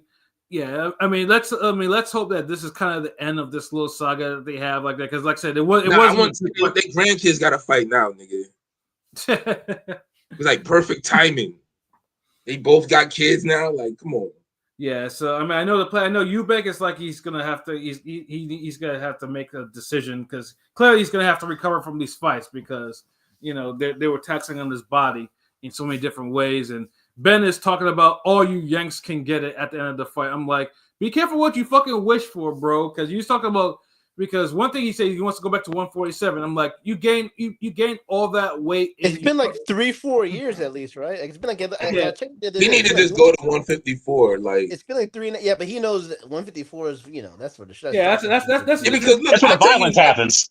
Yeah, why everybody at 154 would have stopped that version of Eubank. Yeah, Right. most people, but top guys. We'll say this, but like everybody, bro. No, Look, but Every single one of them just would have stopped him. dude, Madrigal would have stopped them. Fucking Brandon Adams, Boacek, Ortiz, for sure. All those guys. Boots would have stopped him. Dude, Boots could have stopped him at 147 while Eubank is at 160. Funny, Canelo lost his tune-up now. That too. Curses you, curse. Well, why is everybody saying fuck? Like everybody thinks Barrios is easy eats. Pause. Everybody's calling out Barrios because he's part of the that worst. green belt. He ain't look good recently, He bro. got probably the most prestigious belt in boxing, the welterweight WBC. His wins are terrible. He has two draws in a row. He got 2 draws in a row. But I'm saying he's like everybody called him out. Ryan Garcia wants that fight. Everybody says he didn't look, and let's be honest, he didn't look good against Pacquiao either. No, he's shot born. I feel like he's a young 30 years old. He's more shot born than fucking Pacquiao, dude. Like he keeping point, like Barrios did worse than Jesse Vargas did with an even worse version of Pop. Yeah. So it's like, bro, like if you come on, man. Like, and the Abel Ramos fight shouldn't have been as good as it was. It was actually a pretty good fight. Yeah, that's true. Shouldn't have been. Yeah, and that's the problem. But Abel Ramos, he'll get a good fight out your ass though. Like, hey, like let's chill now. Like, yeah, and that's the bro, Ramos will give you a good fucking fight. Yeah, and that's the problem with Barrios. He's not clearing his opponents the way he's supposed to be. And that's what everyone it's bad that Ben didn't even call up Crocker, and Crocker is arguably he's not. He didn't say. I know he didn't say Norman's name either. He said Haney's name, but he didn't say Norman's name. He didn't say Haney. He know who's gonna win this Saturday. Yeah. But yeah. Segue. No, I'm playing. Like finish up. Yeah, but Ben though, if he goes to 147, he'll probably get his ass whooped some more because, like I said, some of the shit. 147 is a bad division, but even struggle fighters. He'll be better off at 147 unless the weight affected him too much going up, which I think it will. But he just need to go to 154 and kind of Xander Zayas it for a while. But I can see the logic though, because if he loses, he can always use. I shouldn't have went to welterweight, so he wants to at least try to see if he can get to welterweight. Because it's easy eating in that division. Well, more than 154. Whereas 154, that's an animals division. But if he takes the L, now 147 he can eat. 154 he's eating. Like I get it. Yeah. Yeah. In one ocean, in one lake, you're the big guy. Probably the guy that fucking beat Ben Adams barely. The guy Katz is a tough. Even that's a tough fight. You know what I'm saying? This is like 147. He's ready to be a top 5-ish guy there. Yeah. He's not even at 154. We don't know if he beats Tellez. Yeah, and that's not even like because we know it's not even disrespect. He lost. But just to be like, let's be honest though, like if they made that fight tomorrow, do we know who wins that? Nope, not at all. Nah. And that's the spirit of 154. Yeah. And that's why he will not go there. I don't know if you can stop Lubin. Stop. Okay, let's stop though. Okay, you're going too far now, bro. Like the fuck. Nigga, but speaking goddamn well he'll stop moving, nigga. Stop. But speaking of 147, just finish up the Ben stuff. One Jack Catterall though apparently has learned a lot at his time in Philly with Bozienis. But lost his endurance. Yeah, he lost his endurance, but god damn that. Well, wait. And doesn't that happen when you kind of actually throw punches? So maybe that's new to him.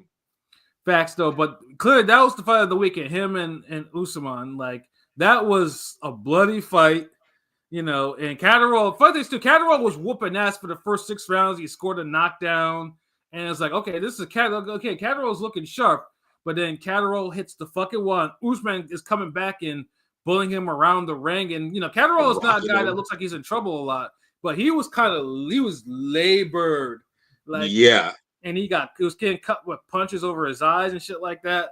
He had to dig deep.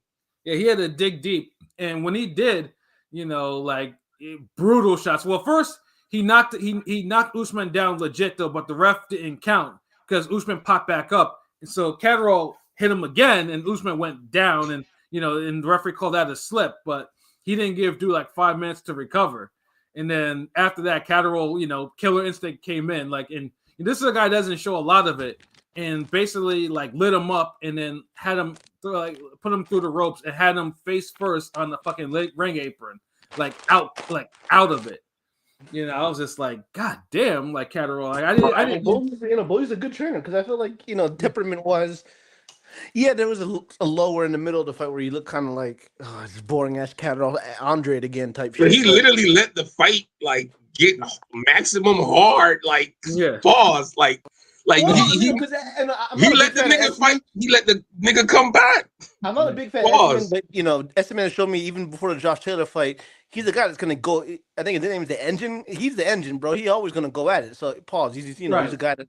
He's the guy that's gonna give 110%. Nigga, you better put some holes in that engine, nigga. Like, yeah, he did though. If you beat up an engine, look, it's not an easy engine to, to kill. Nigga, dude, that performance looked like, come on, bro. Look. All I'm saying, if you're beating up the car in Street Fighter, like, you don't let it come back and beat you, nigga. Like, like, what happened? Like. Do you let somebody get in the car and drive you off the dock, nigga? Like, what are we doing here, nigga? Like, that's how bad he was beating this man. And for him to, like, look, we're not talking about, like, when Chad Dawson will be beating the shit out of dudes and he'll take a round off and he kind of just moves around and jabs a little bit. That wasn't that type of round. It was one of those, he's getting labored. He's getting thrown against the ropes and shit. Like, come on. Again, hands put on him. Like, I mean, it took a possible A performance and turned it into like a B plus. And only the Thank B plus you. because the B plus because the ending was brutal. Like, dude was lying face first on the apron. Like that was a brutal. Like, and Bozer was. It's like we didn't need the whole like struggle for 3 or 4 rounds part though. Yeah. And you can hear Bozy in the back. He's like, "Keep going." Like, keep going, yes. Yeah, he was like, "Keep going." Like, like that. I was like, "Yeah, that was." But that was a beautiful stoppage from a guy who hadn't stopped anyone in probably like 4 years. Like, and if you had a decision, if you had that, saying that he had, I know you're probably pissed in that part. If you had a Catterall decision in your parlay, and and he decides to knock somebody the fuck out. Yes, yeah. And this is why Callum. This is why Jack Catterall is on my black book for FanDuel. Like, do not. He's on mine too. He's on LB's too. Like, because my dumb ass brought him back in there. Because remember, I was the one who even reminded you that Bozy was teaching him, like, was training him now. Yeah, exactly. So I can find. I'm thinking like, okay, he's gonna just beat the shit out of dude. Like, he'll go the distance. Like, he may, fall off one round, whatnot, But I get it. You didn't like that. Me and Pat like shitted on you about the Linares fight. I get it, but you could have waited. But it's cool. It's cool. I'm glad you look better. I'll just take solace in that. Like, yeah. I mean, I'll say so. I mean, that at least this version. And I forgot about the parlay anyway. Like I did that shit on Thursday. Shout out to the Jets and all the mother niggas and the NBA niggas and shit. Yeah, but at least that Catterall, I mean, I can say confidently that he could still beat the 147 champions. Maybe Norman would obviously probably give him the most difficulty, but he could beat the rest of them. So it's like, but that stamina's got to improve. Like, you can't be throwing punches for 6 rounds and then hit the wall like that and start getting your ass whooped, and then you have to kind of rescue yourself. Yeah. Like, that doesn't fly, because eventually that type of luck kind of runs out. You don't want that shit to happen, Because it's one thing to take off rounds and you lose the round because you kind of took it off. You're less offensive. It's another thing to take off the round and you lose the round and you getting your ass kind of whooped. Like, you getting hands put on you. Like, because, that's why we always do those fucking, I be having my students do the drill where, like, they're tired and they can't punch back. They just gotta defend everything. And that's when the technique and the form really come into play, where you gotta, like, you're so tired you can't punch back anyway. So that's the whole scenario. So just because you can't punch back don't mean you can't clinch, slip punches, move, block, defend. So facts, all that, I maybe I need to start just explaining that shit in some of the drills, like on the videos. I know some of the niggas be like, "What the fuck y'all doing?" Yeah, but yeah, man, like you've been in this game long enough. There's so many scenarios you could create, and that's easily a scenario that we do all the time. Right. So yeah, like you could take off the round and not punch and still not get your ass whooping. So that's what Catterall got to work on. So yeah, no, because you can't throw that type of heat, and that fight goes that late, bro. Like you supposed to end that shit. And you can't be out here again, like, you know, you can't be bleeding like a stuck pig, multiple cuts and shit like that. Like, bro, like that. Yeah, really. Nigga turned the damn Mayweather Corrales performance into damn Brandon Rios, Mike Alvarado. That shit just was like, okay, damn, like the fuck, like yeah, because I was like, God damn, this was like, if you keep going on, this might turn to a fight of the year, like, and it shouldn't. You feel me? You're not supposed to have a type of fight like that where you literally, like, it almost felt like a Superman Fonfara fight, like, right. And I shout out to Superman, that's my dude, but like, yo, like, you to throw and land that type of heat. Yeah, the nigga can't see no bell or no damn late rounds, bro. Right, exactly, though. But like I said, though, he that fight was the fight of the weekend, and like I said, you know, I can't, you know, it was an entertaining fight on a card that didn't have a lot of entertainment, you know, like at all. You know what I'm saying? But crowd be damned. Yes, you needed that crowd for the Espinoza card. Facts. You just needed like 50 people from that crowd. Facts. And then, you know, and them Brits though, they they had their energy. Even the Brits were quiet except for that fight. You know, yeah, it was not a good card to watch. Like overall, like it was just like ugh, you know. But that fight definitely got the props because it definitely got people like, you know, by the end of it, like engaged into it. You know, so salute Catterall, salute Uso, man. Hopefully that he recovers from his injuries and shit like that. But yeah, I think that's all for the recaps, and I know people want to hear our thoughts on Ring 4 of the previews. Like, you know, arguably it might be the biggest card of the year in terms of like hype and stuff like that. It is like Brian Norman and Devin Haney been literally carrying like boxing promotion for like the last 3-4 months. It feels like yeah. Like, it's been the talked about fight. Constantly, ever since it was announced. Damn. Ever since it was announced. I mean, especially after Bud Canelo. I mean, you know, Bud Canelo was still, you know, but that fight was even before, dude. It was right there with Bud and Canelo. Yeah, for sure. The whole time. But now, ever since Bud Canelo happened, that's all people really have been talking about completely. You know what I'm saying? And keep in mind, this card was announced like back in July. Like this is June, July. Like this has been the fight. Like this has been cooking for a while. Like it's usually odd that a card like this it was like already made and it's already been announced for like almost 5 months or so, give or take. That's the new marination now. Yeah. And you can get the card 6 months in advance. It's like, let it just marinate organically.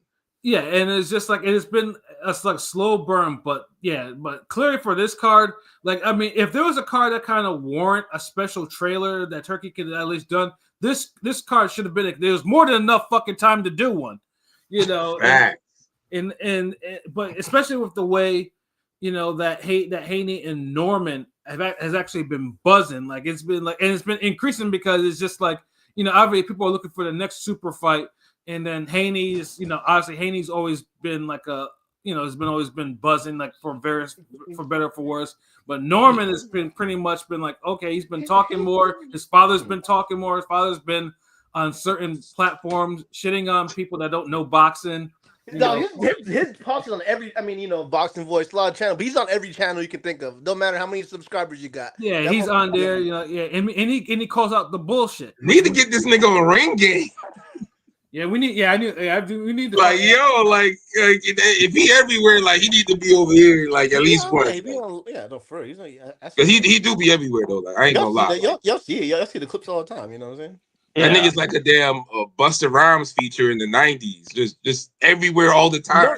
You know, Bill's not really out on his P Diddy shit for this shit. You know, usually he'd be out there too, but he's been kind of like Bill's been kind of subdued for whatever reason. Like he hasn't been like. I mean, he says what he says, but it's not. He hasn't been out there like the Normans have been doing. The Normans and Devin Haney have just been like they've been carrying the promotion of this card. And because he know what kind of shit his son is about to get into. That's what it is. I know a lot of my friend who's kind of into boxing. He like Haney because of the lawsuit stuff.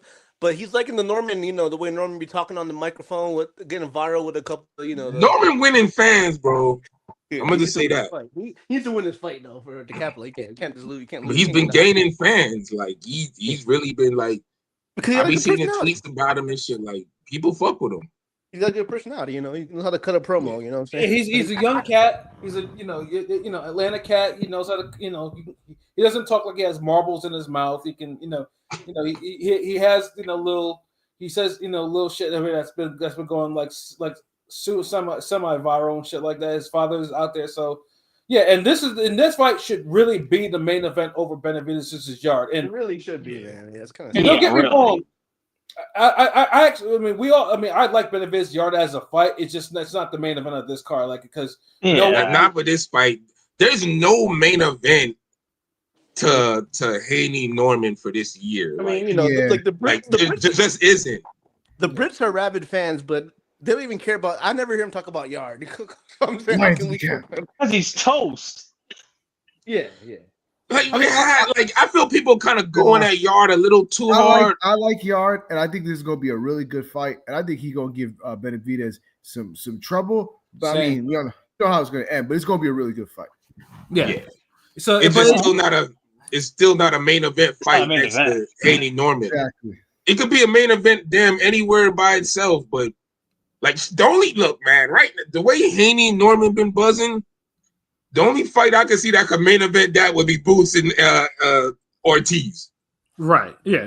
That's the only fight I could literally. You'd have to bring Benavidez with Canelo in order to fucking say, like, you know what? Okay, fuck it. He finally did it. Yeah. This is the main event because that's how big Norman Haney been this whole year. Like, and on top of that too, with odds too, like Benavidez Yard has like the biggest disparity in odds of the four main fights. Yeah. Yeah, what, negative 6,000? Honestly, I see more people talk about on my timeline. More people talk about of course, people love Benn. Benn's universally loved, by everybody. And the Mason fight, Abdullah Mason's a young phenom. I mean, Mason is buzzing hard, and Bam is, Bam. So it's like, they have four quality fights though. But but it's clear that Norman and Haney should be in the main event, and Benavidez Yard. If you want to bump them down to the co-main, so be it. Yeah, that's a good co-main, nigga. Like they'll say it like bump them down, like you're tossing the fight down some stairs, bro. Like, I mean, he ain't gotta be on the YouTube. He can be on the card. Yeah. I'm saying, Marquise, I think it was making it sound like you know it. I don't even think we want to see y'all fight in the main arena. It's a swing bout. Yeah, this is a swing bout. Like, lucky we not having y'all niggas fight in the dressing room. Damn, Pat, like, yo, they could be the co-main shit. But yeah, man, like, but I fuck with the whole card though. But you're right, everybody's buzzing. But Haney and Brian just like they just been like the fight, like, and that just shows you, man, like we kind of been starved for two African American niggas fighting, bro. Mm-hmm. Like two Black American motherfuckers, like. We used to get that a lot more often back in the day. And they're in their prime. I mean, Norman in their primes too. Norman's 24, Haney's 27, 26. You know what I'm saying? So it's like niggas ain't waiting till they're 35 to jump off the porch. Yeah. And like I said, I mean, it's like, I mean, fun things too is like, I mean, obviously Haney has his issues. I mean, I know Haney's last fight was not a good fight to watch. It was we cooked that fight because that whole card was abysmal. It was easily one of the worst cards I've ever watched. I took off early the to worst watch Turkey that. card. I took off early and I regretted it after I was done. I should have stayed at work. Yeah, honestly, you was just made. I mean, I was watching that. Money pot. I'm sorry.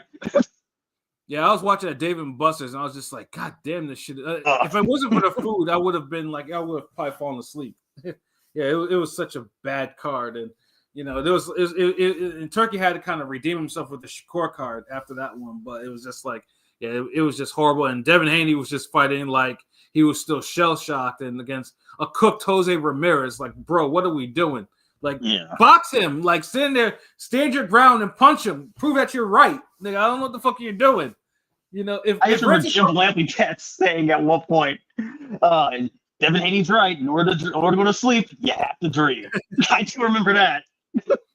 I mean, if Francis Bartholomew can stand his ground against a Cook Ramirez and keep rocking him over and over again, Haney could do the same fucking thing. You know what I'm saying? Like, Jesus. But, but now, of course, he's going to have to, because Norman, can box, and Norman has power in both hands. And, of course, Norman had, before he started getting the KOs, like, had the reputation of being a really top-notch sparring partner for a lot of the stars, giving them all types of work and shit like that. He was like boxing's hidden secret, until he signed to Top Rank. And, I've seen him fight twice, and I'll be the first to tell you, I wasn't impressed with his initial fights. I was there live twice, and I'm just like, I thought he looked mid. So it's just, so it's fucking with me that he kind of turned the corner after that. He gets the Santillan fight, and all of a sudden, bam! Like, the Santillan fight was like it was a pink slip fight. He was supposed to get fired. He was fighting, basically, in Santillan's hometown.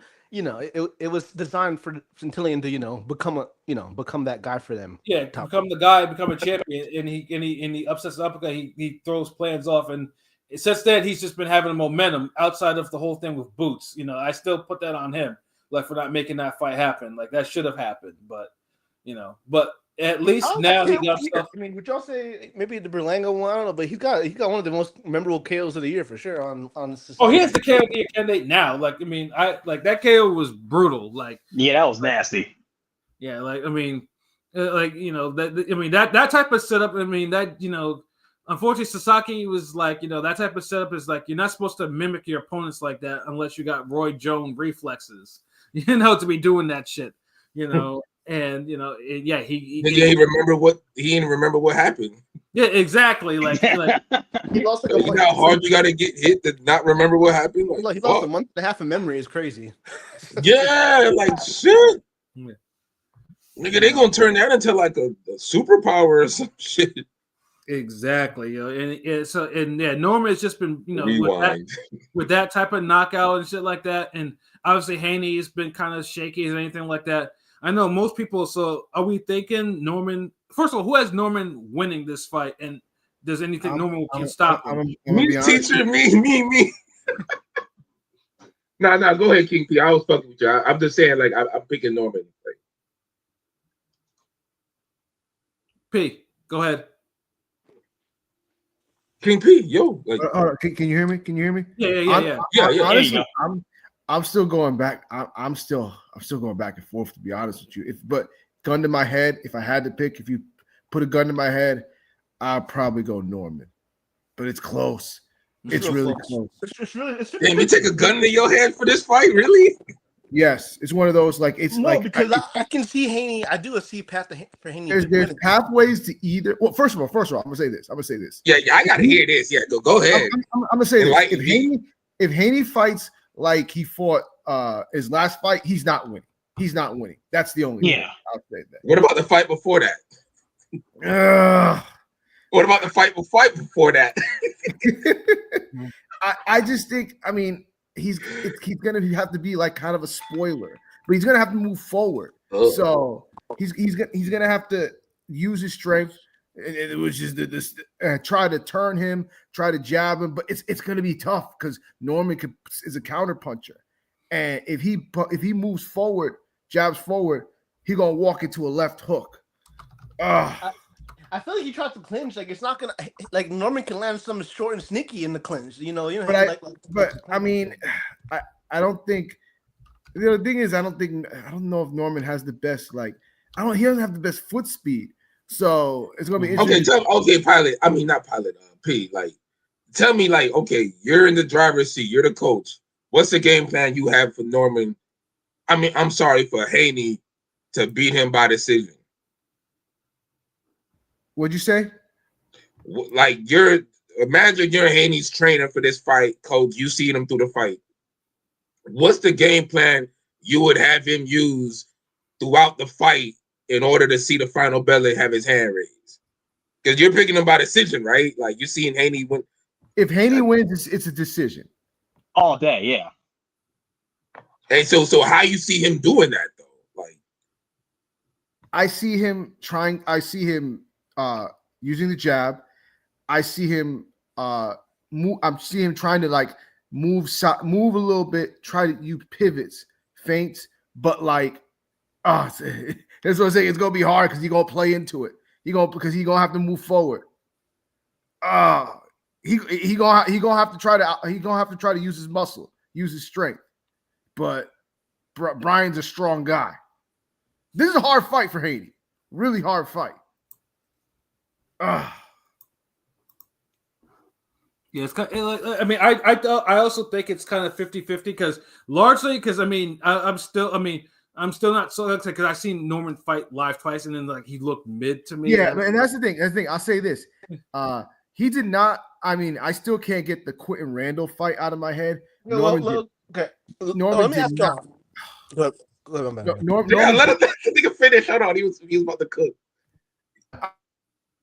I was just gonna say I couldn't get the Quentin Randall fight out of my head because that's a fight where Norman did not look good, and to me, Haney could use some of that Quentin Randall game plan with like some spoilerish, the movement, yeah, some movement, and use strength and movement.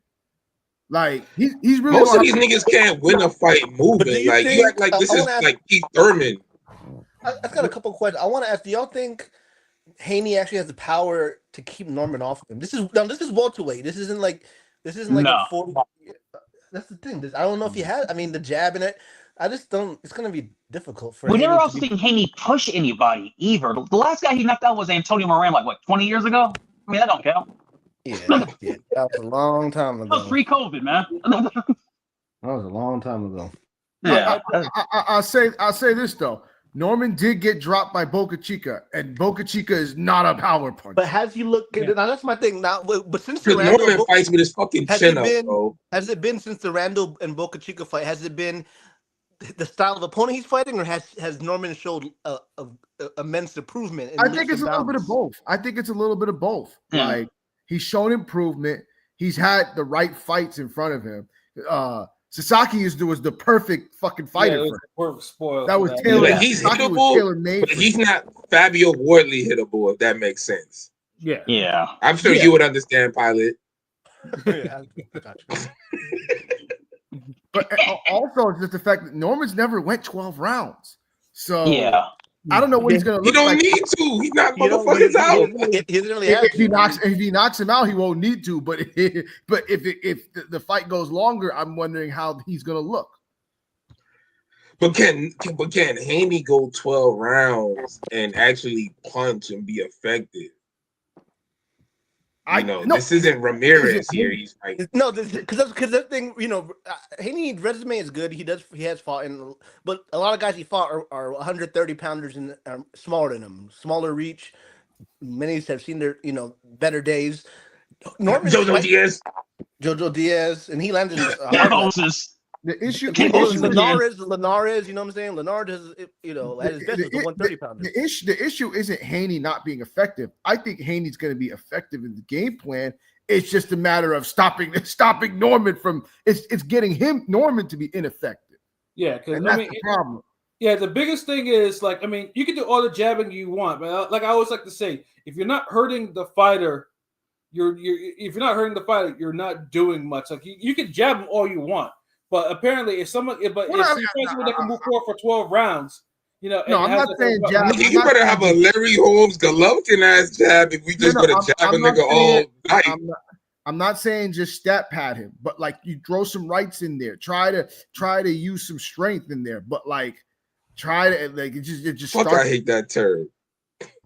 Stat padding, like nigga, like look, bro. If your jab is snapping a nigga head back all night, you kind of controlling him. You dominating the dude with the, like that ain't stat padding. That's like ass whooping to me. But whatever, like. Yeah, but I mean, But Haney jab never been that sick though. It's never been that kind of jab. Yeah. Like it's a cool jab, but it ain't a damaging bazooka jab or nothing. Yeah, like I mean, Haney is gonna have to like throw. I mean, I wouldn't say throwing one punch. I mean, he can't be doing that one punch at a time. Shit, like he's got to throw actual combinations. Like if you're gonna try to at least outscore him, like you got to actually move forward and throw punches. Like you can't just be on them. You can't be doing all this extra movement like you did against the Ramirez fight. You got to stand your ground. You got to you got to use your jab to set up something. Go to the body. You got to throw combinations. Like he's gonna have to push him back. He's gonna have to push him back at some point. Yeah.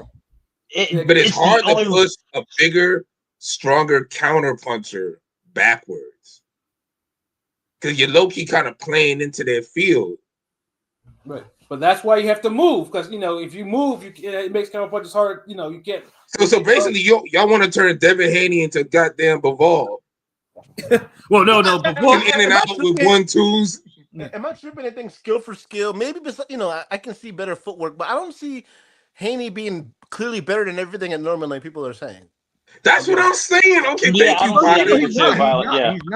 He's not. No, listen, Norman has some skills. I don't like the idea of Norman's just a puncher that just has no. He's a bum like this nigga Haney. I mean, his dad. I think he played a role too. His dad's a former pro boxer. When this is with Prime John Pascal, he taught him some things. He's not a brute, just a puncher. You know what I'm saying? Yeah, but I mean, I will say this too. Like, I mean, if Norman clears Haney with a knockout, then I'll bet okay, he's clearly turned a corner at some point. Because I mean, I do think partially like we said, partially it's improvement, partially because the right opponents after the Randall and Boca Chica fights, stuff like that. Because I mean, Norman still leaves his chin hanging in the air like that, so it does. But it's a nasty habit. Even the Randall that he fought, that he wiped out, was able to kind of hit him a little bit. On them. Yeah, he did the Puerto Rican, right? The Puerto Rican. Yeah, so it's like But Haney's not. But Haney isn't a welterweight. I mean, he's not really a welterweight. I know he's size wise. Yeah, no. Haney's a motherfucking welterweight, bro. Stop saying. They don't have pop, but we haven't seen him have pop. We haven't seen him. I mean, he don't have to have pop, but he's still a welterweight size. The fuck? Yeah. That's true. Thank you. But then let's see. I got the odds on this fight so far. So money line has Norman as a -124, Haney as -102. So it's actually the odds are closer on the money line than we were thinking. Method of victory: Norman decision points is +290. Norman KO is +200. Draws +1500. Which you can throwing something on a draw is not a bad idea. Haney points decision is +130, and Haney stopping him is +900. If you want to kind of throw your money away. Because even I would never do something like that. Some Haneyaks. I'm gonna say that some Haneyaks picking Haney by stopping. Haneyaks, stop. no, bro, Marquise, it's true. Like some of them, it's a real thing. So like some of them, man. Hold on. You got to be the biggest of Haneyaks to think of like. I've seen it, bro. Like what are we doing? I'm not talking too much, guys. Come on now. I've seen the comments. That's all. I've seen a few comments. Okay. Yeah, like there's some motherfuckers out there that are really on that. Like, bro, you are the ultimate slab rider. If you think he gonna like just fucking stop, like, bro, what are we doing? What are we doing? Yeah, I mean, I like Haney too, but picking a KO prop after all this time is odd. I mean, now if it happens, good for him. And it depends how it happens. Like if it's like a cut eye type of shit, then like okay, he did that. You know what I'm saying? But if he's like knocking Norman around and shit like that, then you gotta be wondering what the fuck just happened. You know what? It's not impossible. Actually, you mentioned Pat. He said Haney decision was only +130. Yeah, yeah. They got some Haneyaks in Vegas, nigga. No, so what they're thinking, guys. Honestly, either they're all Haney's or they think that Devin Haney is going to bore us all to sleep. It's going to be one of those 9 free kind of fights where he's going to jab and fences to death like one of those rigging out kind of things. A little of both. Yeah. There's 2 ways Haney could win this fight. Yeah. Super spoiler, Ramirez Part 2 2.0 performance. Right. But the thing is with that, you gotta be more aggressive. You're not gonna win a fight. More aggressive. No, he's gonna pump the jab a lot more. Like I said, it's 2.0. Like, yeah, Ramirez wasn't pumping the jab enough or cutting off the ring or really getting in or staying in front of him enough to where he had to punch more. It's different if a nigga, even if he's not cutting the ring off, a guy just staying with you, so you kind of have to punch on the fly a little more, which Haney could do if he has the foot speed and he could get the first leg, kind of like in basketball when you try to juke, like some shit like that. But the thing is, like, it's how long can he do that before he gets hit, where something big, can he recover and keep doing it? Right. So he could win a shaky majority decision. Yeah. It's possible. Or the other thing is he just goes complete fucking Lamont Peterson. And what I mean by that, just you fight Norman close, push him back. I say Lamont Peterson, but like Tyson Fury's a person who probably did it last with the second Wilder fight.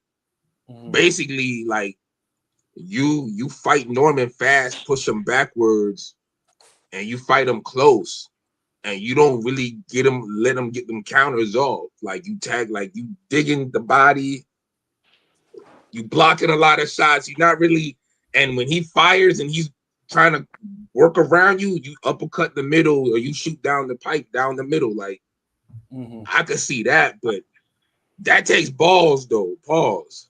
Yeah, no, and like I said, that Ramirez fight is, giving me pause in terms of, does he have that type of mentality? I mean, because obviously the Ryan Garcia fight probably took a lot out of him mentally and shit like that, and physically, in terms of like how many hooks he ate. Because Norman's hittable enough where a guy like Haney who has good like body strength, if he lands a clean one or like a mean one, he might could shake up Norman.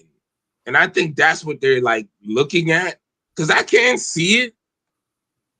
But then I also look like this fight to me is like Peter Quillin versus Fernando Guerrero. Like Guerrero might be the more all-around skilled guy, but he's a little naturally smaller. And he's going up against a guy who's bigger and who's a great counterpuncher. Yeah. Even though he's hittable, because Quillin was fucking hittable too. Yeah. Yeah, so I know for myself. Hey, what up? I mean, OG. I mean, my prediction. I'm still gonna go with Haney by decision because like I said, it's largely because I mean, to me, Haney's kind of just more established in terms of like that.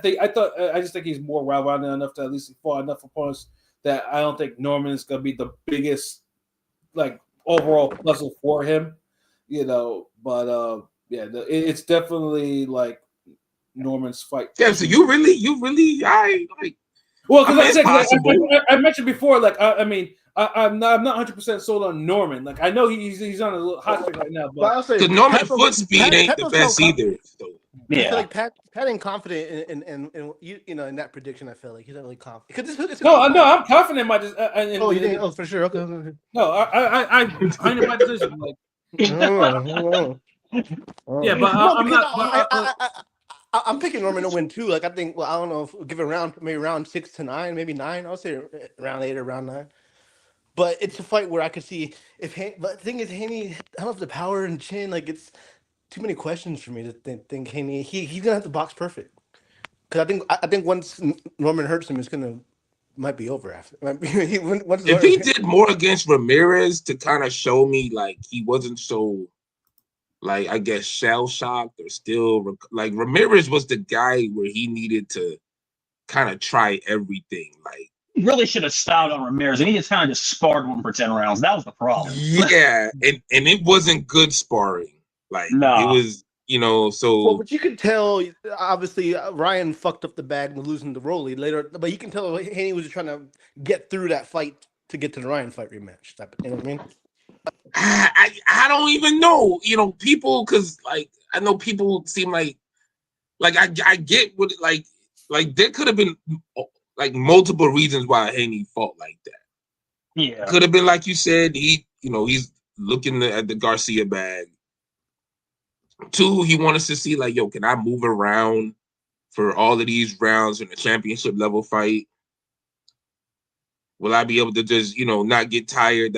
Like, there's a lot of shit he was trying to answer in that fight. So it's hard, bro. But at the end of the day, we could only judge the performance, man. And it wasn't really something that made me think he could beat somebody of the caliber of Norman right now. Not because Norman's overly skilled, just because Norman's just dangerous. That Ryan fight, yeah, because I think skill for skill, it's not that far off. I mean, I just think, Haney might look better in terms of being about that. And all these guys are like skilled the same levels. Only Shakur Stevenson and like maybe Tank are like more skilled than most of these niggas around their weight right now, man. Like all these dudes the same. Yeah.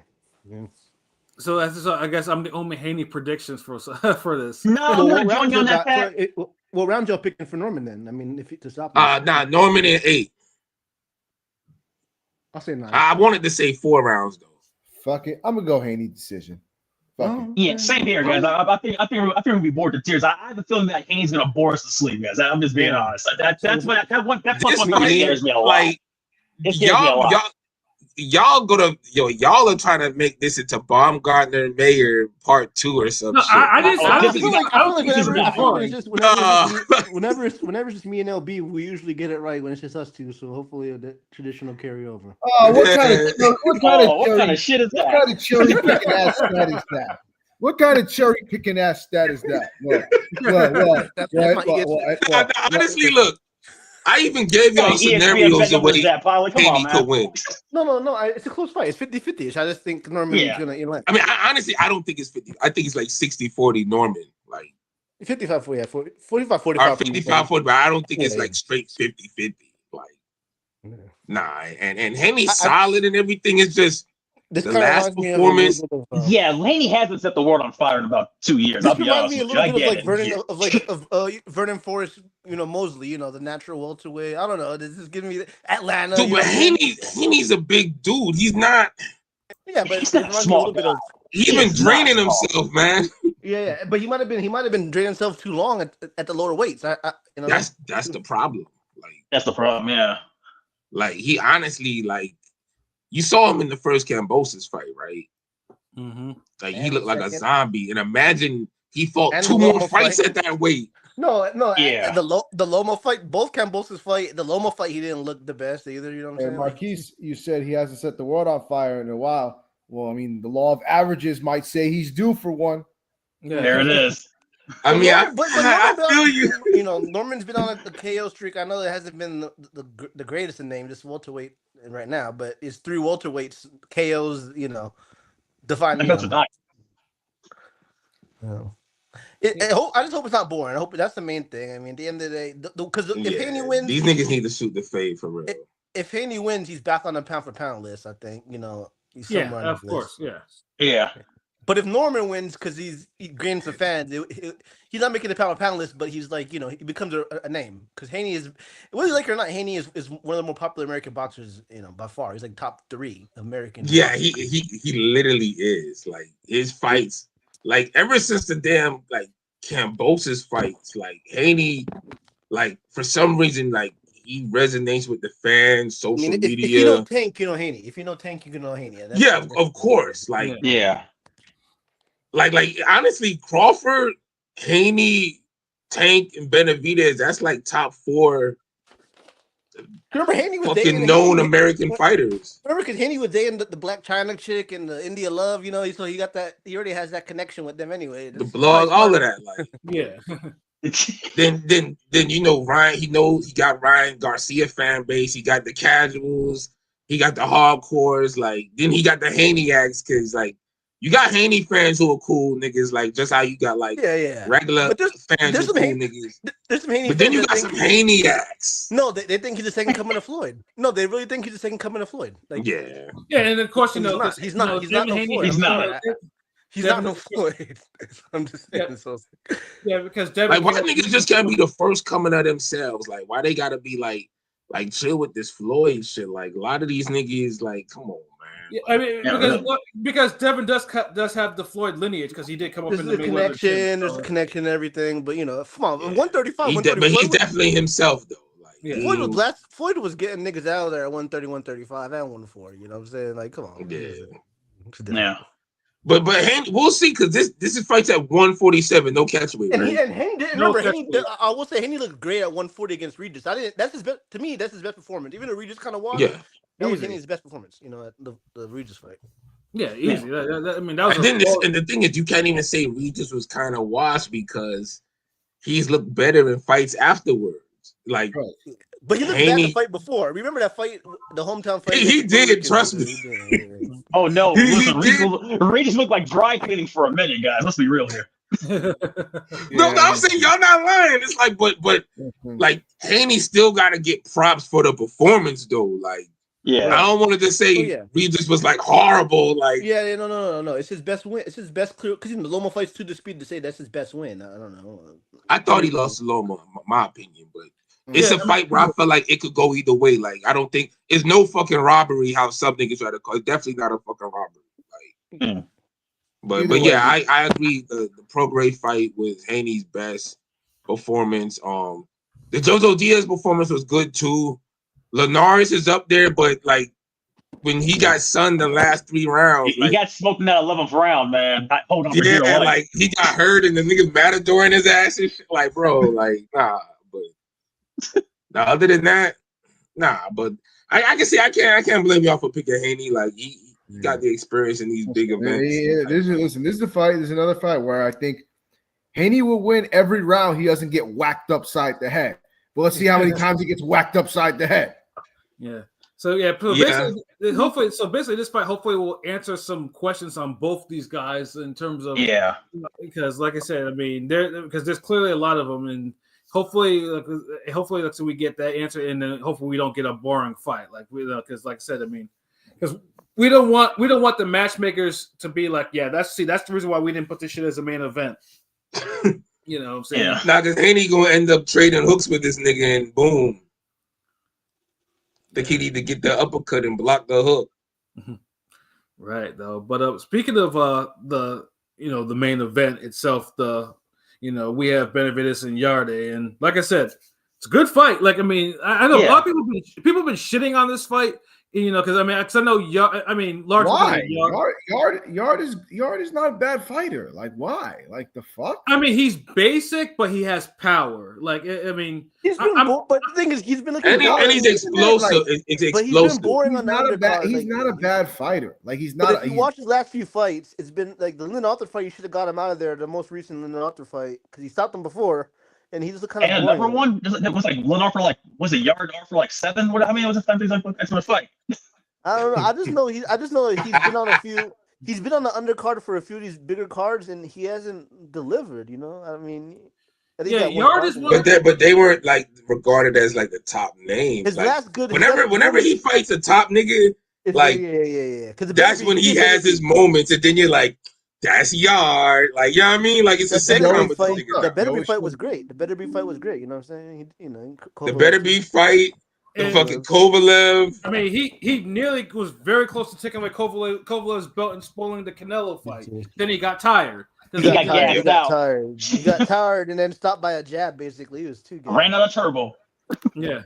And that's the thing with Yarde too. I mean, the part thing with Yarde's potential is his trainer's ass, like and his trainer, because people get at him because Yarde has a lot of natural power and stuff like that, and it could be kind of honed in a different way. But his trainer is not good. Like his trainer actually blocks people that shit on him because he's like, Yarde largely. Yeah, what's his name? Tunde. Tunde. Yeah. He's a weirdo.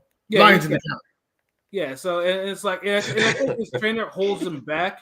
But like I said, they say they don't do sparring and shit. Like what?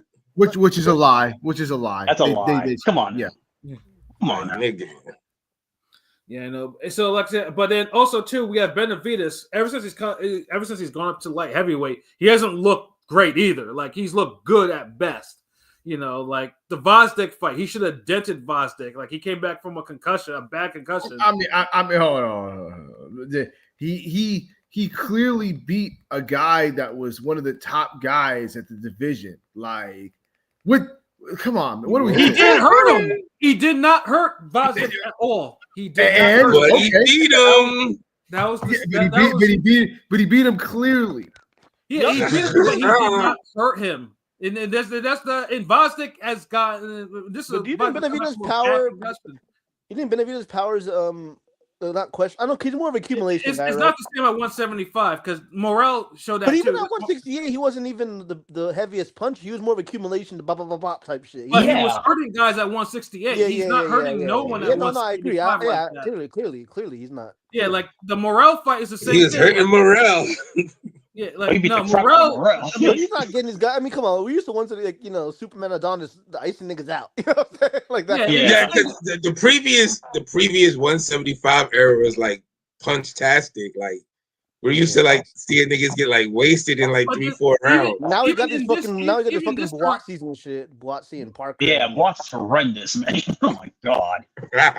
Yeah, but even in this current 175, there's still punches in there, but he's not punching on their level. Like we saw Khegai and Morel. Khegai was lighting up Morel almost every single time he was hitting him.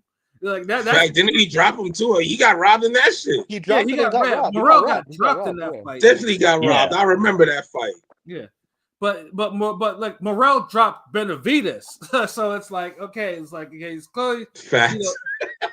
So that's I forgot that happened. Yeah, now I remember. I'm playing it in my head like, yo, he did drop this nigga. Like, damn. Yeah, so that's the thing. Like Benavidez, like I mean, with Yard, I'm thinking a stoppage should happen, but I'm not even 100%. I'm not confident that might be. I don't know. It sounds like now you guys are thinking. Now you guys laying it out, man. It sounds like Benavidez at 175 is kind of just a guy. He's just facing another guy who's just a guy. He still run the combinations. He still got the skills. He still got the hand speed. It's just I feel like he almost has to box a little bit, like 10% more now, because he doesn't have like the overwhelming strength and size and power advantage like he had at 168. Yeah, and Yard. And honestly, this what happens when Canelo never took the fight at the peak of its, where this really could have been the best we've seen of both of them. And it hurts boxing because we never got to see Benavidez have that great big 168 fight. That crowning where moment. He's at his peak. That crowning moment. Yeah. Because he got he got the Plant fight, but Plant already got stopped. Plant was. And then it was like, then Andre was like, okay, like, and Andre was like, Andre really was a middleweight that moved up, right? 154. I think they owed Andre a date. That's what that was. And it's kind of crazy because pretty much because Benavidez, Benavidez' dad too. They talk about moving up the cruiserweight already, fighting Zerto. You know what I'm saying? A big fight, making that a big fight type shit. But yeah, they need to chill with that. Like, like. You may have got a win over Zerto. Zerto was at 175, but cruiserweight Zerto is like 168 Benavidez. Exactly. Like, you don't want those problems. Like, Zerto, shit. Honestly, fuck. Like I know I'm in the minority deeply because I picked him for the first fight, but I don't know if Bivol beats this version of Zerto at cruiserweight if he was to move up.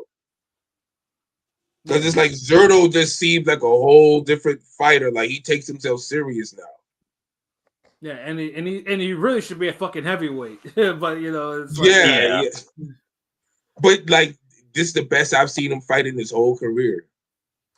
I think Lampley's going to see now because Lampley was trying to. I remember an interview him saying basically he thinks Dave Benavidez could be the next Mexican heavyweight champion. I'm like, what the hell are you talking about? Like, I mean, right now, Benavidez needs to kind of get some stoppages at 175 for this nigga, like Roy Jones Jr. He is not. Yeah. Come on. Yeah. How do y'all like his chances against Better Be Vivol? Because I think those two fights took a lot out of those two. So I give him better shot more than most people do. I feel like I think those are all 50-50 fights. because I think he's a good boxer. Yeah. I think Benavidez, yeah, he don't have the power like knocking people out, but I see a high IQ. He got hand speed, high Yeah. IQ. I feel like he got a high IQ. He's got Didn't he say he used to spar Bivol?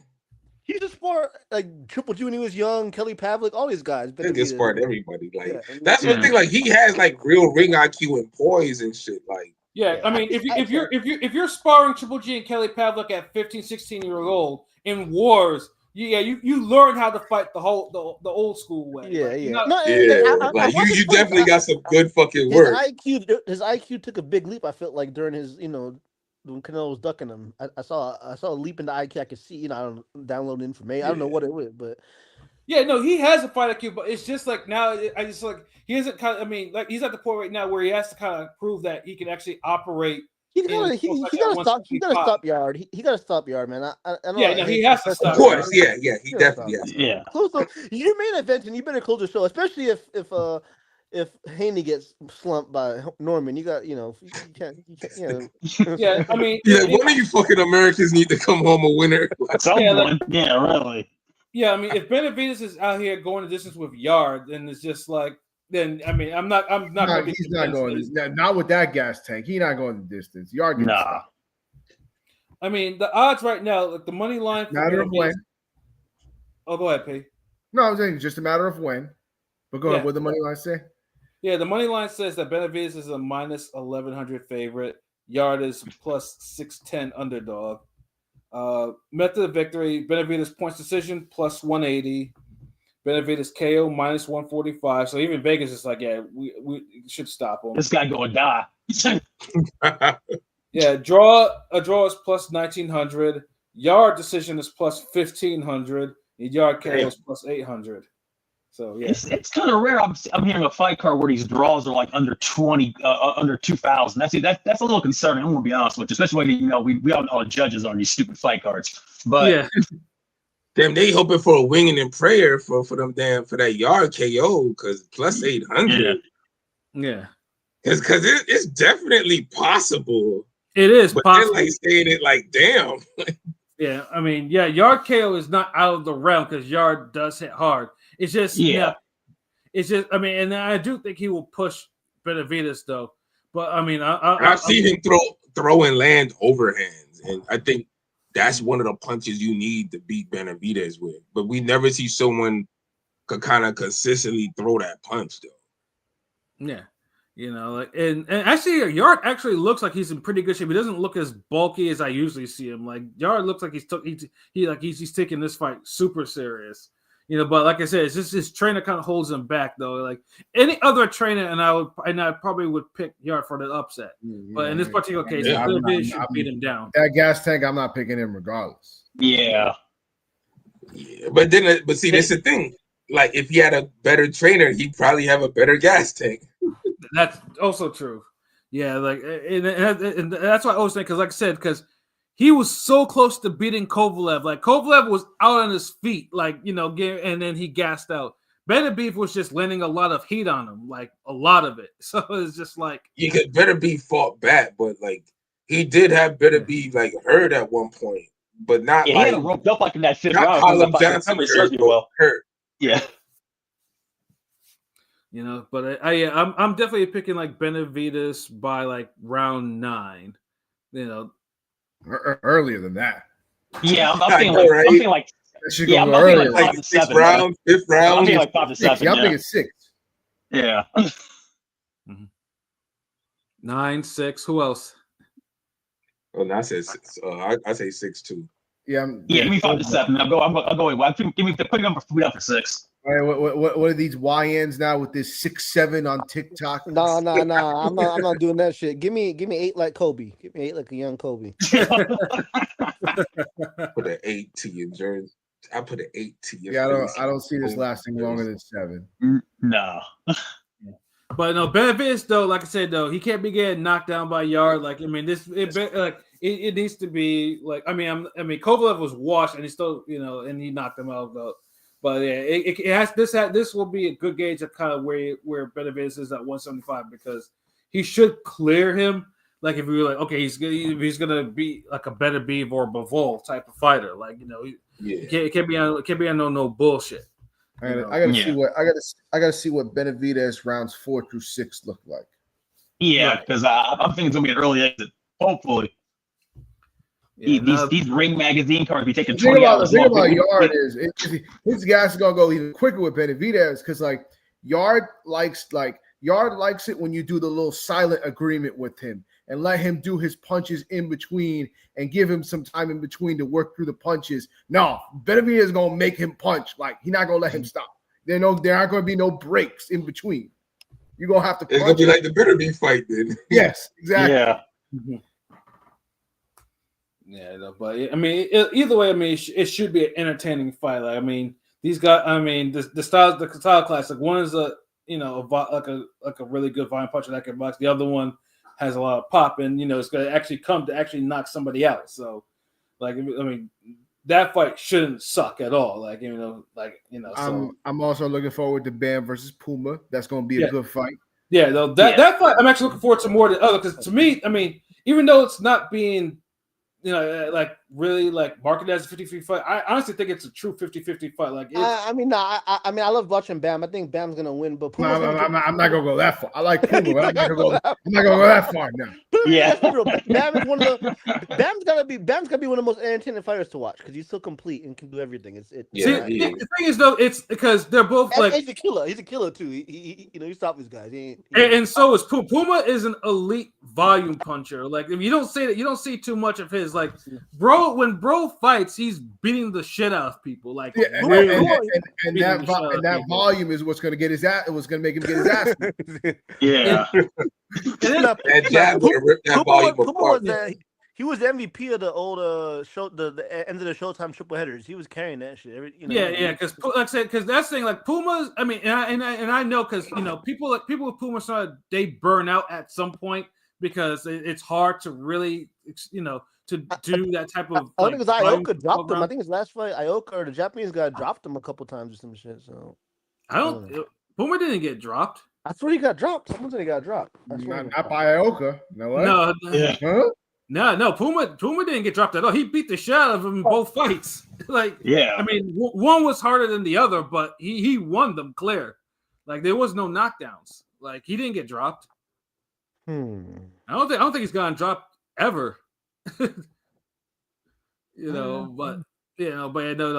Puma though, like this is like Ioka and then the Kaha's fights, like those were some violent fights. Like Pilot must be thinking of a different Martinez. I don't know. Puma definitely has not gotten dropped though, but Puma's at the point right now.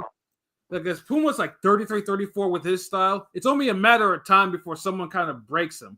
But at that point, I mean, but right now it's he's beating the shit out of people.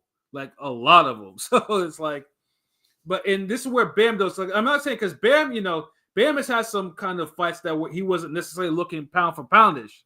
He got his jaw. Like that one cat broke his jaw. Yeah, dude broke his jaw. It was a jobber. Was it Israel Gonzalez or Christian Gonzalez? One of them. Christian Gonzalez, I think. Christian Gonzalez. Yeah.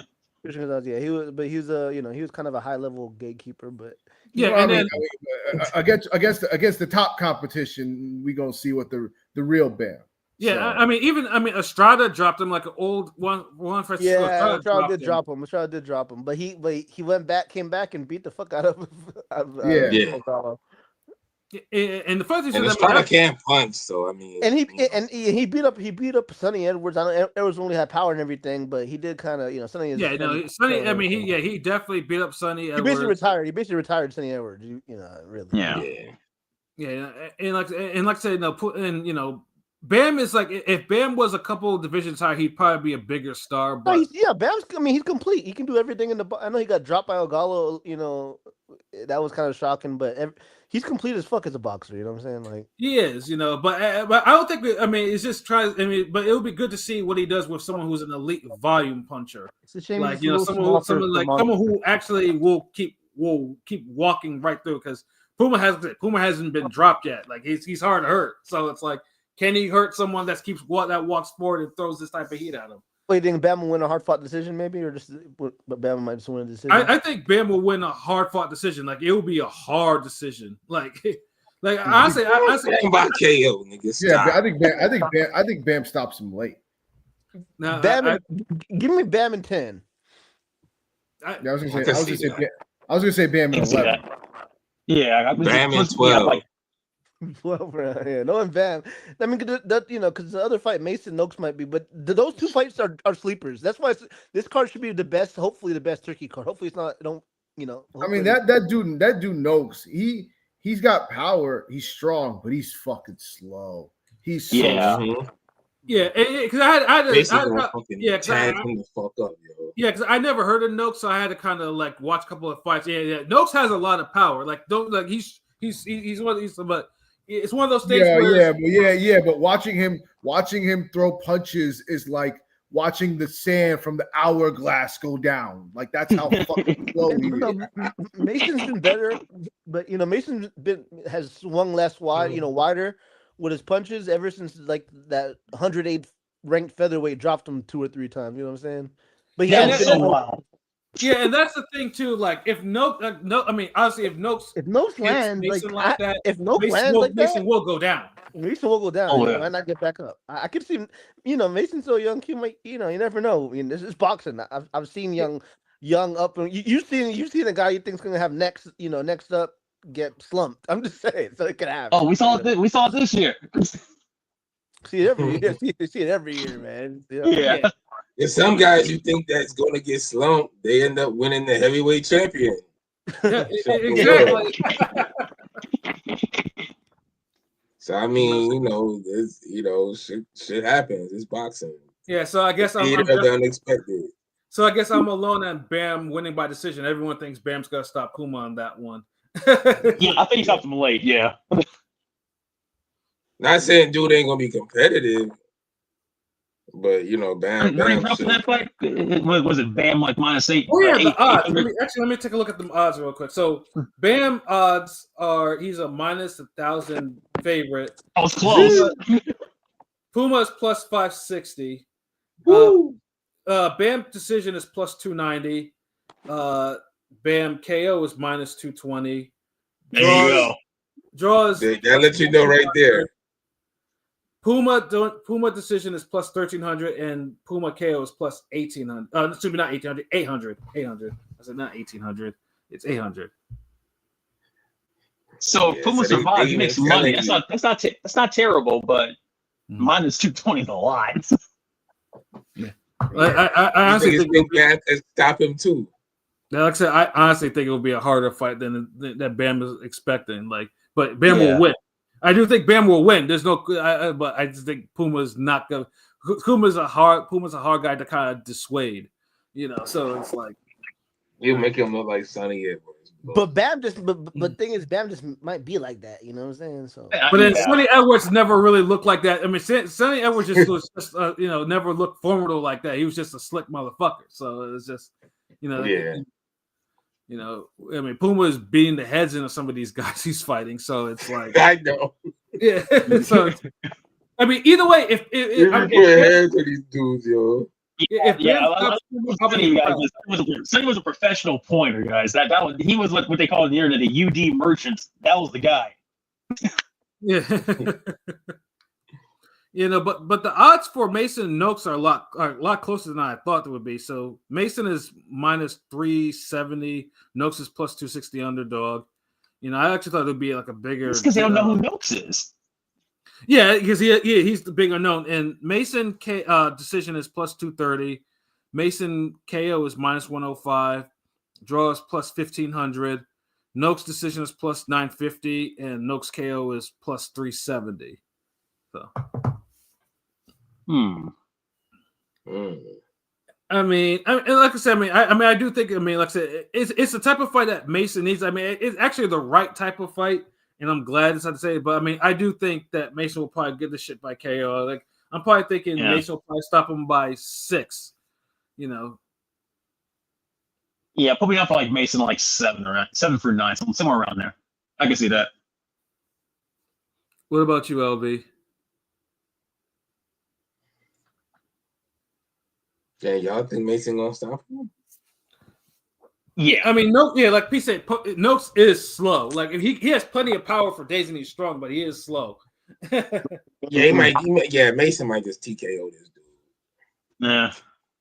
Yeah, 10 round. P, what about you? Mason in 4.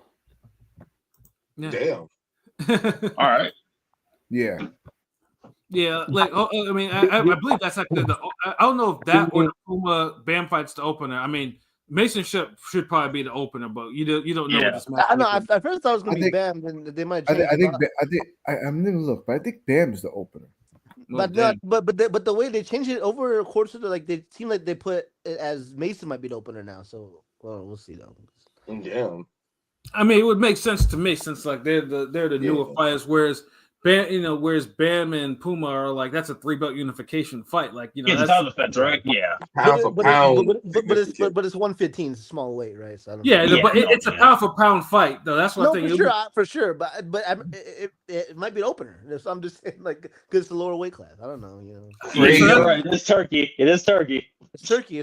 Yeah. It's a little men fight first. Like what? Yeah, I mean, I'm pretty sure we'll probably get the final, like probably in a couple of days, we'll probably get like the final, like the order of the fights and everything like that.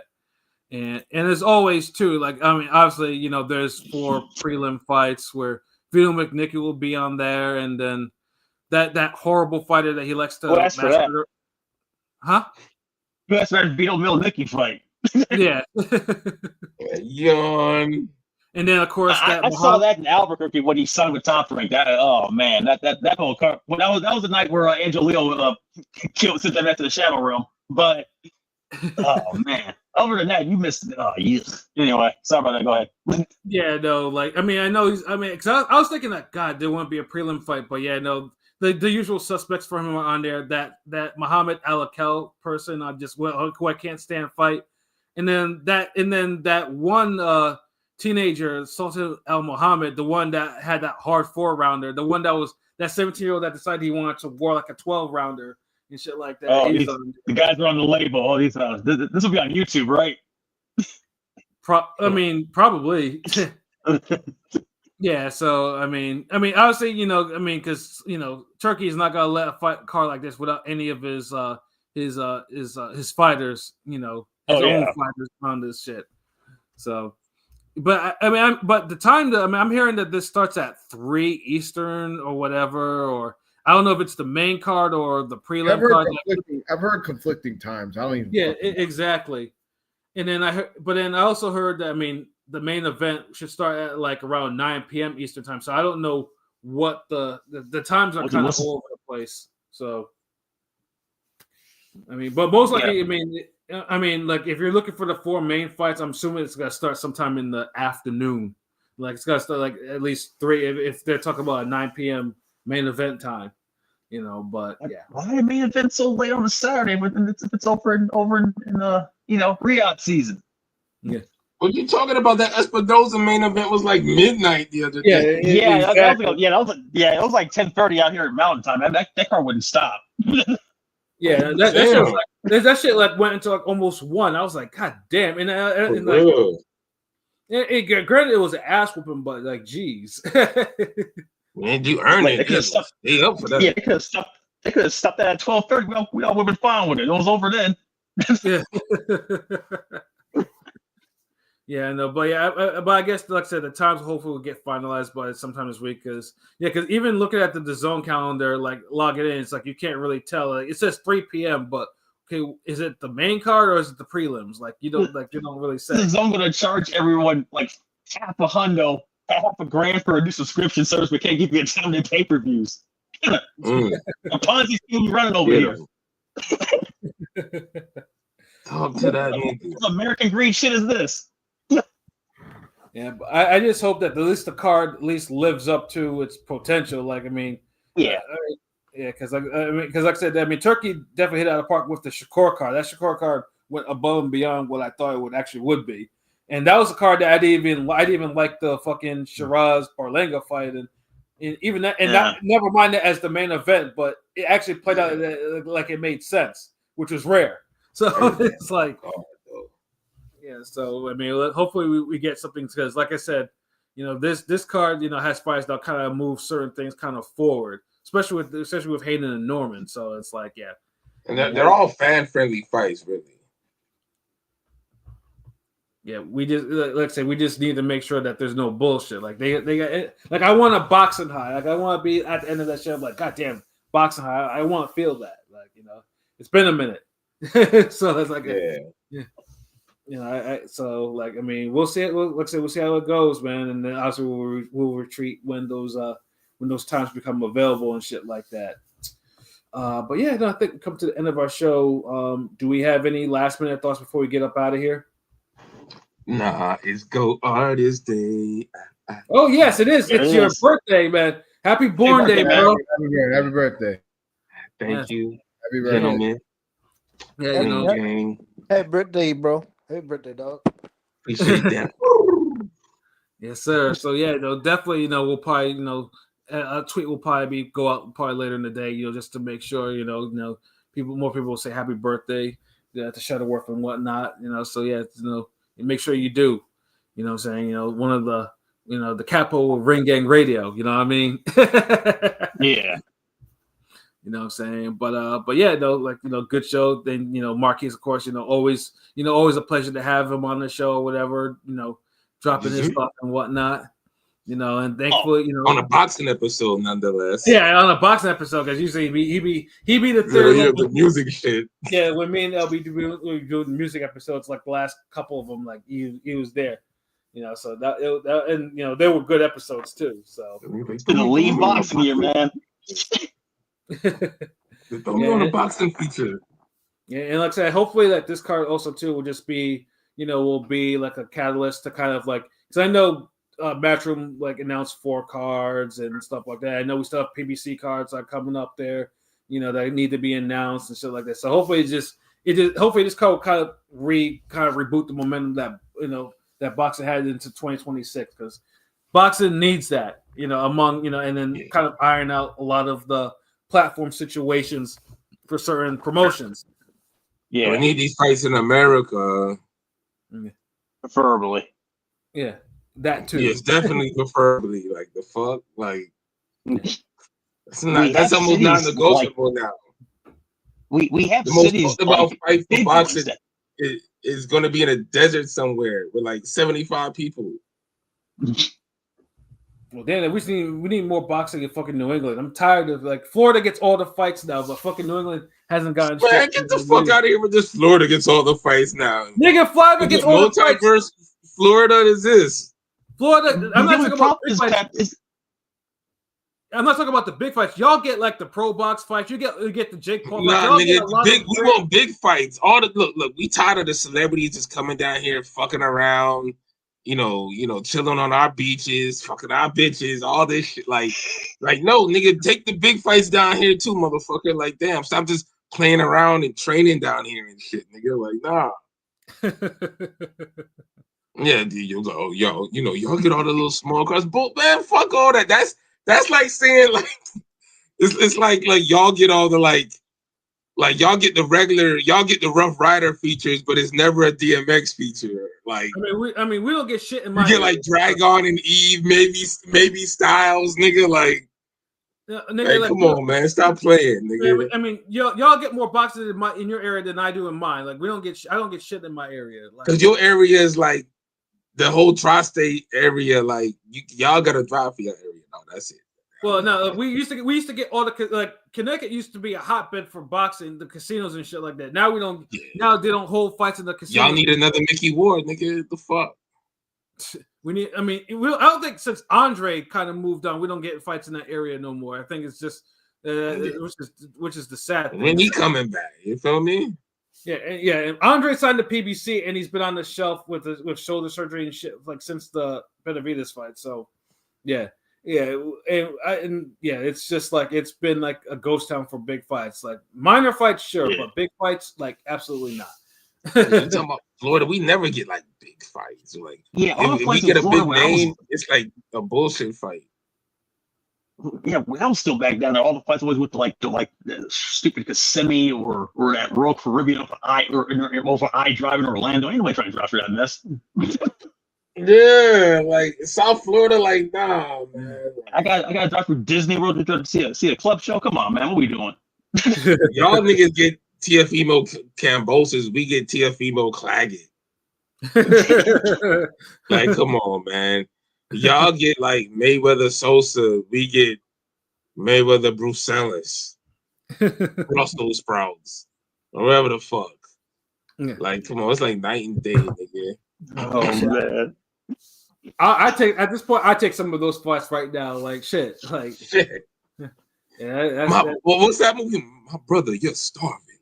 I am.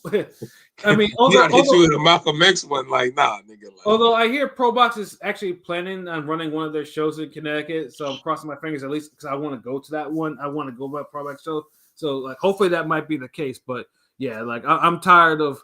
Like I said, as much as I've traveled out of fights, I just like to see a fight where I could drive to and then come back the same night sometimes. Like more King P adventures, nigga. Damn. Yeah, I mean, P is obviously in New York and Pilot is in Vegas, but Pilot, we try to send him out to some shit though, but he be busy. Pilot with his damn Tommy Ghost job schedule, nigga. Oh shit, though. But yeah, no, man, good episode. Yeah, but yeah, we're gonna get ready to get up out of here because I gotta get up early in the morning and whatnot. So yeah, birthday workout. So for myself, Pat Scorpion, New England representative, for LB Shuttle with the God, the Go artist, for King P Bodega P, for Conscious Pine, for Marquise. This has been another wonderful episode of Real Talk. Where as always, if shit's real, we talk about it. So until next time. Peace. Peace. Peace. It's your birthday.